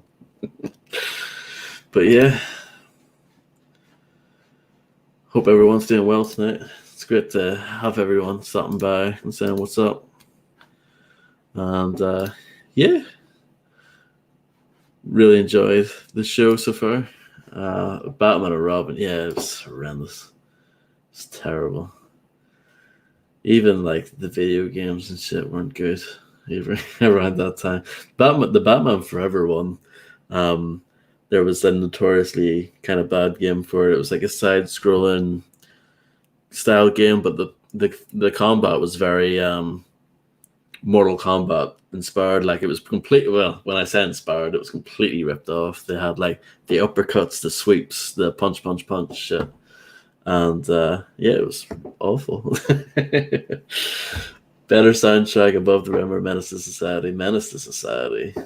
Hands down. Above the Rim's dope, but it's not as good as Menace in my opinion, the soundtrack wise. Menace has so many dope cuts in there and has a lot of stuff on there if it was exclusive to that. There's not too many songs in there if it also appeared in people's albums. I know Spice One Trigger Got No Heart, of course, was on 187 he wrote, and Beyond Banks song, Packing a Gun or Packing a Gap. Can't remember which, because they were both named differently depending on each one. But yeah, I know that's on The Big Badass as well. Yeah, Michael, see, that game was horrendous. Murky, like black graphics, and the thing that everyone talks about with that game too was like there was this grappling hook mechanic that was like super hard to do. It was like very precise, but everyone struggled with. And that was back in the mid-90s. They didn't tell you shit. In the game, you had to look at the manual or look at a magazine or something to find out how they do the stuff because you didn't know. It's not like these days where every game has a big tutorial if it's boring as hell that you have to play for. Not every game, but you know what I mean. But yeah, Menace for me. Above the Rims is great too, though. I don't get it. Would have been better if they had like Pain on there and stuff. I don't get why it wasn't on the CD version. I know it's on the tape, but not on the CD. Most overrated superhero movie, man. I don't know. There's so many. And I haven't, like, to be honest with you, like, I haven't really kept up with superhero movies in, like, the last 5 or 6 years. Like, I think the last one I saw was, like, X-Men Days of Future Past or whatever, which was pretty good. It's a pretty good movie, but overrated, I don't know. Oh, I would go with, like, one of the Avengers movies, either the first one or the second one. I've seen both of those, and they didn't really do much for me, personally. Maybe I'm just not in tune with that series or whatever. But I don't know. It just didn't do much for me. But I've enjoyed super movie heroes and super movie heroes. I see what I mean. Getting your words twisted when you're on the internet. Yeah, superhero movies. I've definitely enjoyed them throughout the years, but I've just kind of got burnt out, and there were so many. Like there's just constant, and you have to watch them all to keep. It's all tied. They're all tied together and shit like that. I just stopped caring after a while, and I just stopped. But yeah, I know like people like most of the Marvel ones. I don't know about the DC side. I think they seem to struggle a bit more with people. But yeah, Black Panther. Yeah, I didn't check it out. I know some people liked it for sure, but yeah, that's fair enough. Yeah, I mean, there's probably loads of them. I mean, I think The Dark Knight Rises was overrated for sure.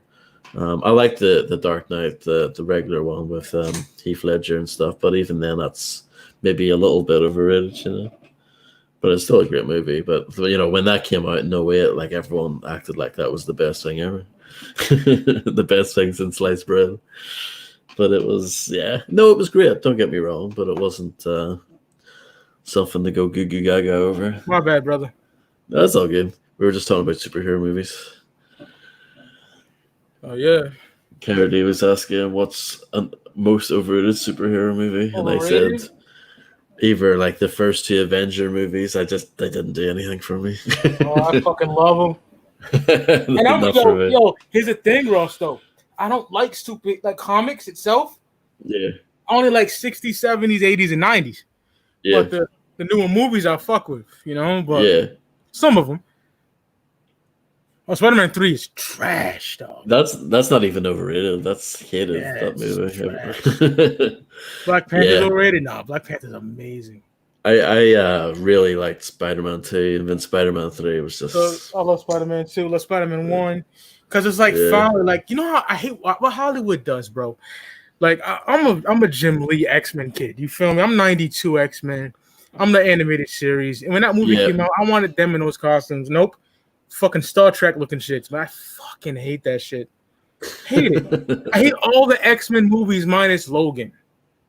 Oh, okay. Yeah, see, I liked First Class, and I liked Days of Future Past and shit. I enjoyed those, but... Yeah, I wasn't fucking with it. That's just me. I'm grumpy and shit. Yeah. Yeah, I like shit to be like the comics, man. I love that shit when that's why the Tobey Maguire joints, like, I'm like, yo, this is Spidey coming to life and shit. You feel me? The only thing I didn't like was that green goblin outfit. Oh no, it was like the armor shit. Nah. Yeah, I like old school fucking the purple fucking beanie and shit. Yeah, same here. I love the Spider-Man cartoon in the 90s. I love that. Oh my god, dog. Let me tell you this. I'm lactose intolerant, my nigga, right? But that cereal, woo! There's a cereal like in 95, 94, based off the cartoon. That's some of the best cereal I ever had in my life, dog. Wow. Hella marshmallows, mad sugary, unhealthy shit back in the 90s. Now cereal sucks dick. It's like wheat and grain and shit. But that's why kids were all hyped up back in the day, because that shit. Oh man, that cereal was fire. And I had all the action figures. Yeah. I had Peter Parker in his civilian clothes. All that shit, bro. There was that episode where he had extra arms. Yeah, fire. He fought that Tombstone nigga, the black dude. Yeah. Oh man. Yeah, like that was the cartoon that put me on to like all the different villains. Like most people know like Green Goblin and Doc Ock and all that shit, but yeah, they put me on to like Hammerhead and like Chameleon and shit. Like most people don't know who they are. Yeah. They had an episode with the Punisher and shit. Vulture looked. He's an old nigga in the comics, but he was young, brown hair. He looked dope in the cartoon. The Scorpion, yeah. The green suit. Mm-hmm. Talk about heroes, nigga. Stop leaving. I don't give a fuck.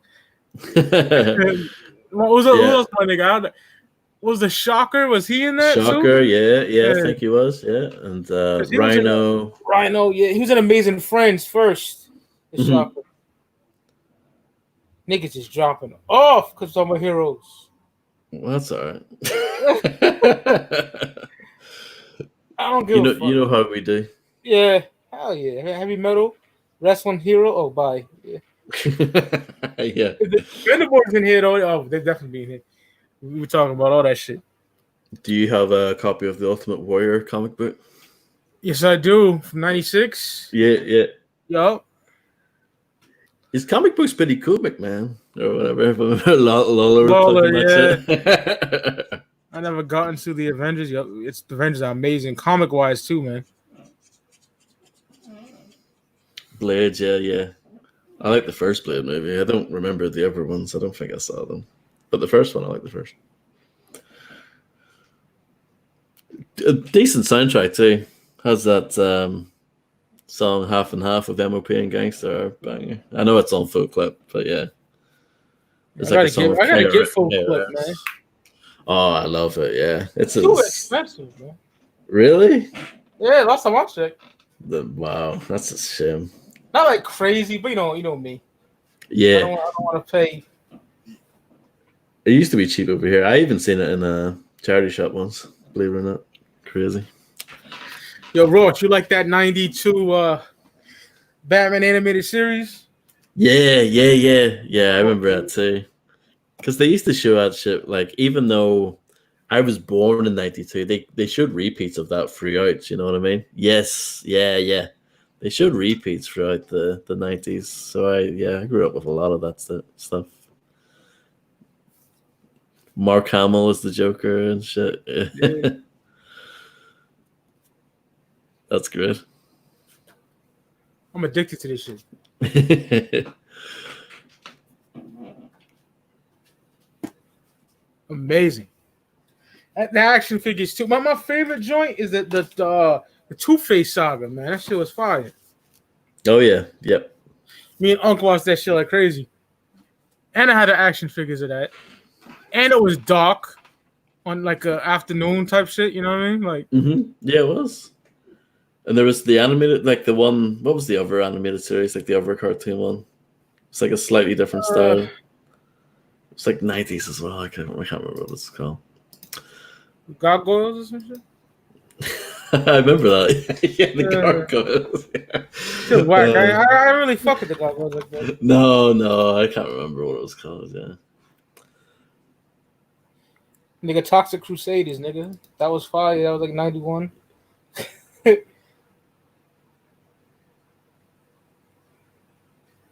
Yeah, and the X-Men cartoon, I know you mentioned that earlier. It was good too. Yeah, I love that cartoon, bro. That cartoon was amazing, bro. Like from 92 to 95, I would say that's when I fucking was into it heavy. Yeah, and I know you're probably the same way as me, but there's something about that old like animation style, you know, it's just not the same these days with computers and stuff. No, it's not that good. I just love the old hand drawn cell. Like Oh, I know yeah. like all the artists and animators probably have like broken wrists and shit from all the drawing and stuff, but Carpal tunnel and all that shit. yeah, I'm sure, but it paid off, you know, it looks amazing. Still holds up all that old stuff, you know. Oh yeah.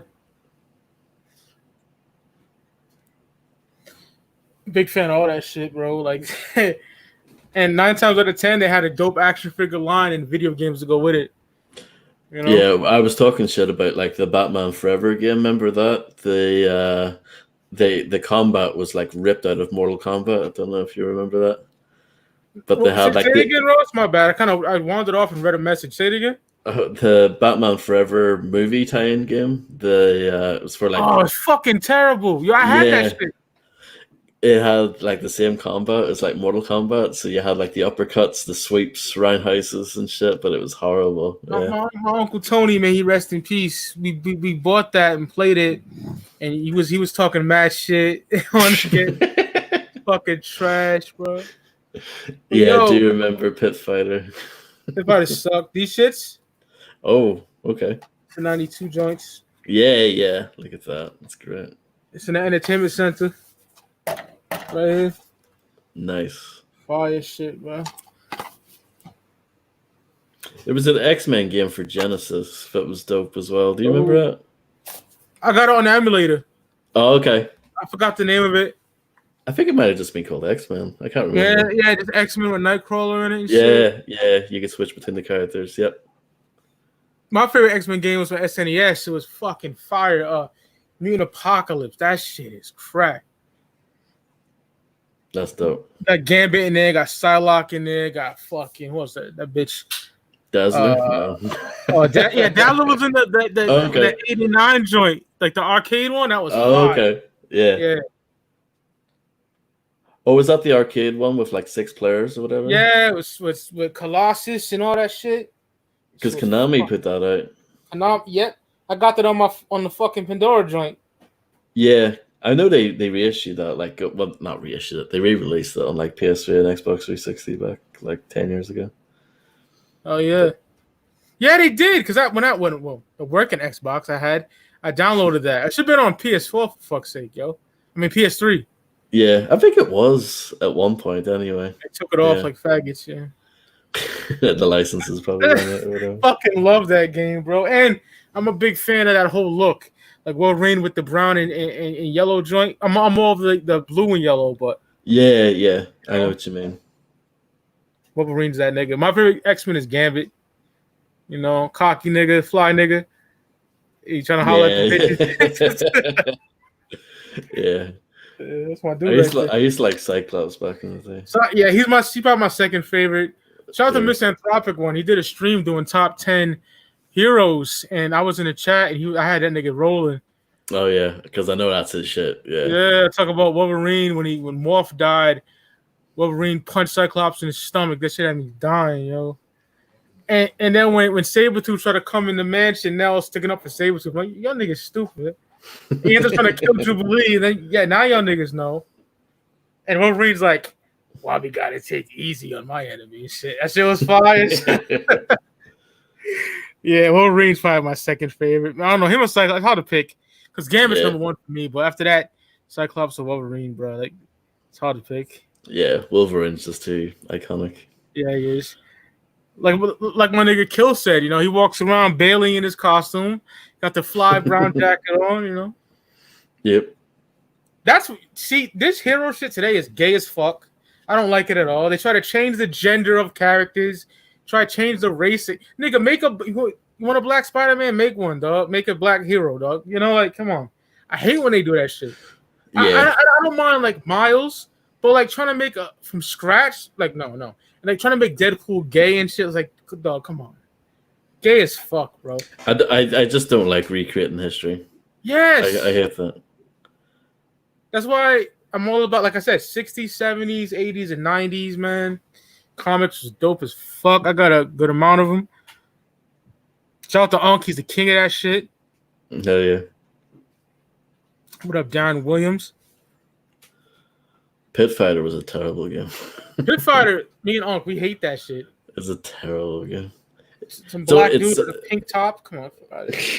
It's only noteworthy because it did like digitized graphics in a fighting game before Mortal Kombat. It's the only thing it's known for. It's a mess too. Like control-wise, it's fucking. Even the arcade version sucks. Yeah, sucks. I played that a long time ago. I think like my cousin's boyfriend, he bought over the fucking cartridge, and I was like, "Oh, this is trash."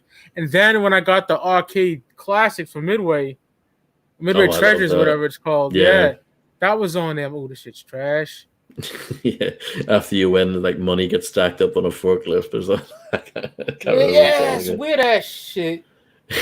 Yeah, it was terrible. Yeah, I love that Midway arcade Treasures though. Same. Yeah, that was the first amazing. time you could play like a really good MK2. You know Yeah, what I mean? The only thing that sucked is that they left MK1 off it. Yeah, how stupid is that? And I remember before, only way to play MK1, you get the deluxe Deception joint, which didn't even come out over here, so that was a super fuck you to like people overseas. Yeah, because the Collector's Edition never came out. Yeah, whack. Very whack. But I love that collection. There's loads of other good games on there too, like Cuddle Carnage and shit. Yeah, that Mortal Kombat podcast we did was amazing. Yeah. Shout out to Kyle. Kyle, yeah, that was awesome. Kyle's dope as fuck. I love that kid. Thoughts on PS5 showcase? We talked about that earlier. Graffiti. We said Rick wants to get it. Ross was like, "Yo, that's just gonna be mad loot." I'll probably get it too, but like, yeah, it's gonna be expensive. Me and probably got to do that together. Yeah, I'd be thinking about like, what am I gonna like move and get rid of? You know, as far as like space goes, because I don't have space for any of the kind of moves. Neither do I, bro. And like I said, I like playing my retro systems a lot. Like the well, not the systems, but the emulator joint. I play that a lot. Hellboy, I never really got in. Unc's into that. I don't really got into that, to be honest. Yeah, same here. It looks cool, but I just never got into it. Never really got into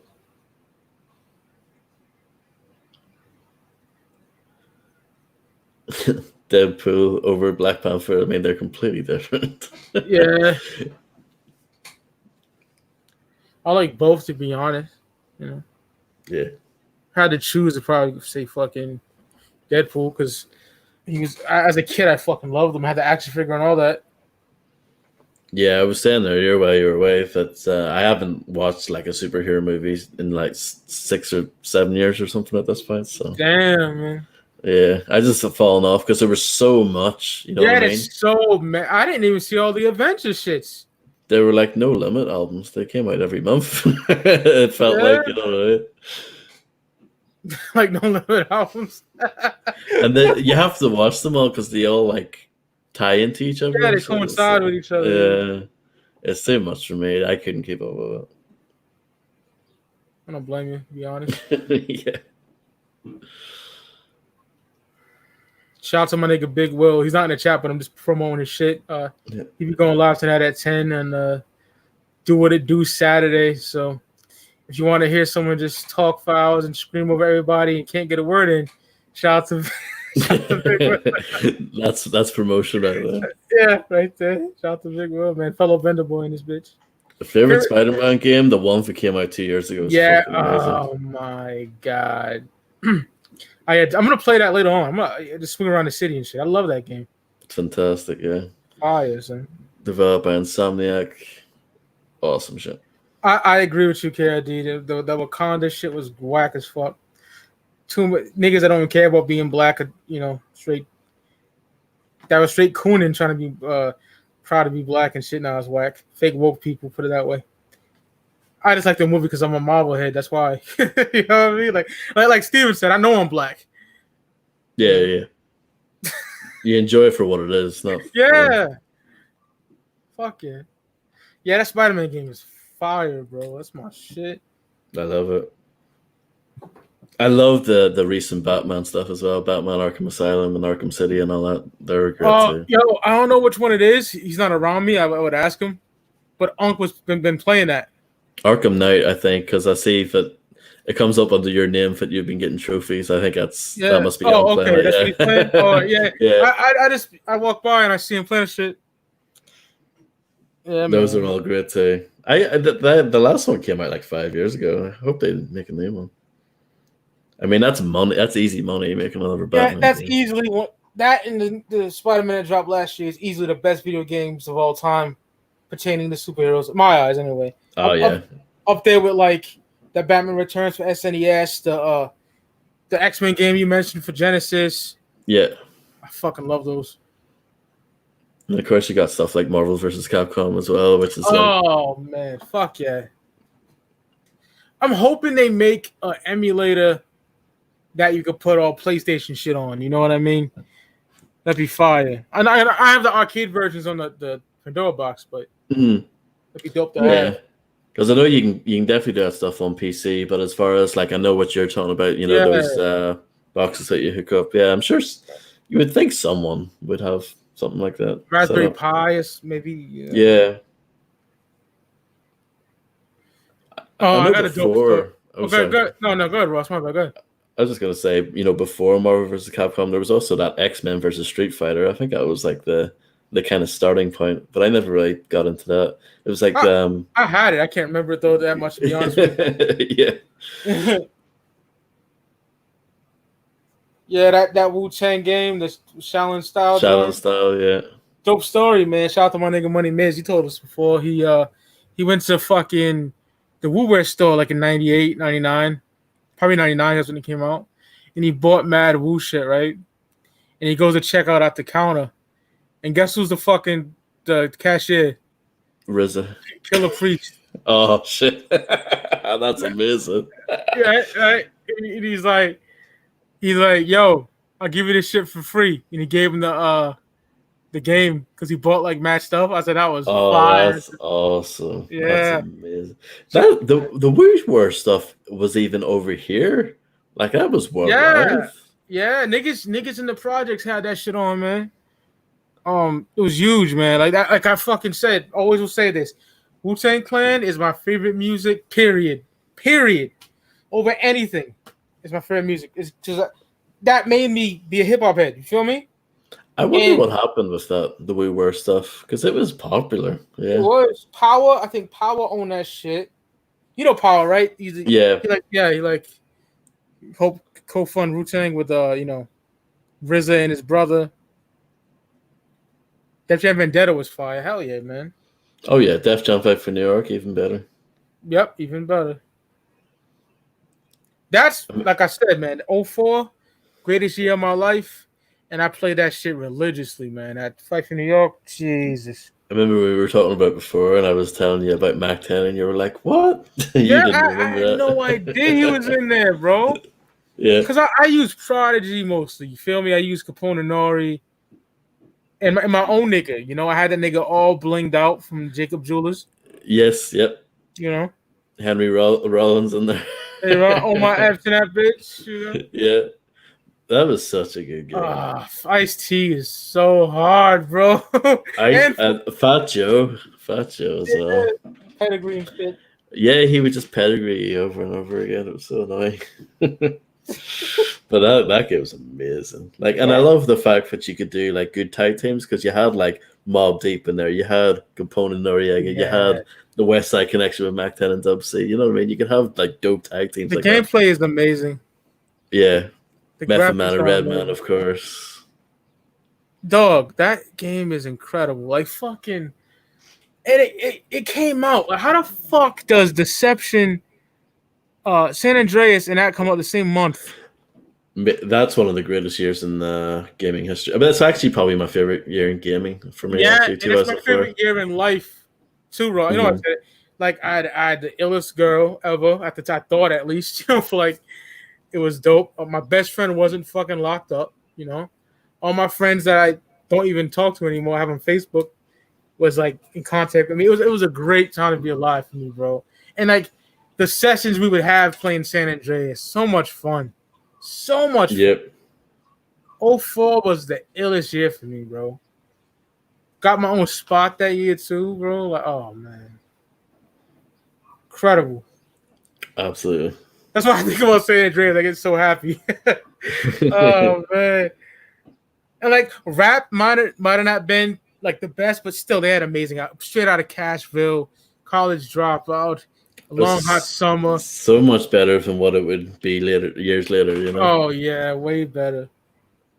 Ludacris was hard to beat on Vendetta. Yeah, he was. I remember that. Scarface was in Vendetta too. Yep, he was. My cousin Holly bought that for me, I believe. Keith Murray was in that. Yeah, he was. X. Yeah, it's a shame that both Keith Murray and X weren't in the second one. That's how I got into Joe Budden. Was that? Yeah, that's right. I bought his mixtape after that, and it was fire. Because that was like around the same time, his album came out, the self-titled one. Yeah. Not that good, to be honest. No, it's pretty bad. I like that song. Come take a walk with me. I like that. Yeah. And he was way more talented too to bring out that album. Yeah, I'm sure it was all like A&Rs and shit, Doing obviously false club songs. Like, come on, bro. Yeah, that's not no. No. Didn't fit. Didn't work. Fat Joe was that's what Rush just said, Darren, yo. Yeah. Funkmaster Flex, yeah, he was unlockable, yeah. Forgot about him. And he screamed over the top of the matches as well.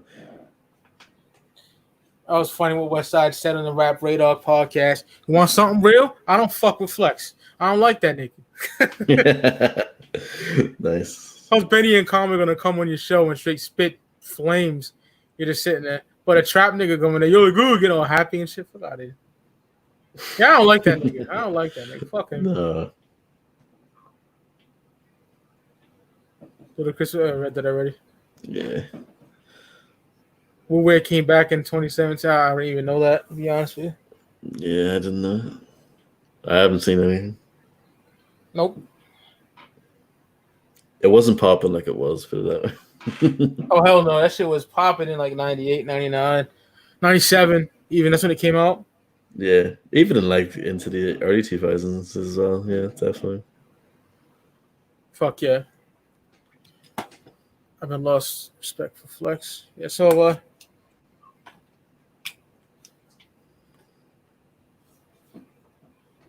Big dog's coming. That's what he would say in Def Jam Vendetta. Big dog's coming or something. Yeah, when you've got your blazing move ready.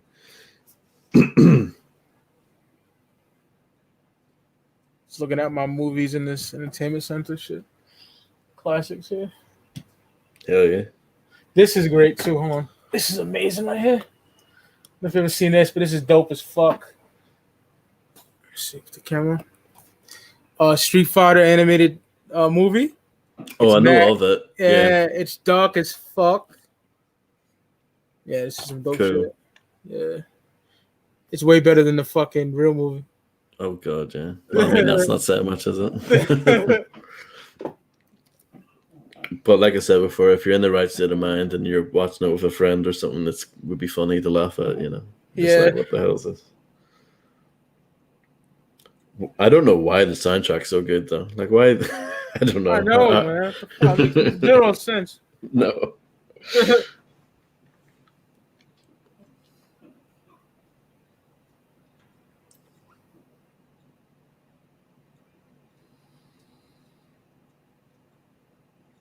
Yeah, this chat's pretty dead. I'm about to get the fuck up out of here, bro. Yeah, it's all good. Well, I had a blast, though, as always. If you want, we can take it offline. I don't know. I'm pretty much... Yeah, no, that's pretty good. much bored as shit. We're pretty much hit the midnight mark over here, so... all right. But yeah, great episode. Really enjoyed it. As far as hearing what you and Ricardo had to say, as far as your E-40 list goes. Oh yeah, man, that was dope. I really enjoyed that shit. Rick's list surprised me. He had some shit that I thought he wouldn't have, but hey, man, it's dope, man. Yeah. So, like I said, Speak Clout Podcast every Saturday. There's no set time due to scheduling, but you could bet your ass you're gonna have a new episode every Saturday. Speak Clout Podcast Discord is popping. I'm not gonna drop the link. Message me if you want the link to it on Instagram. Mike says _Speak Clout. And real ones only. Real ones only. No fuck boys. Yeah, man. Anything you want to say, Ross, before we get the fuck out of here? No, not really. Just thanks everyone for coming by. And yeah, see you guys on the flip side. Oh, yeah? Peace. See ya. Peace, people.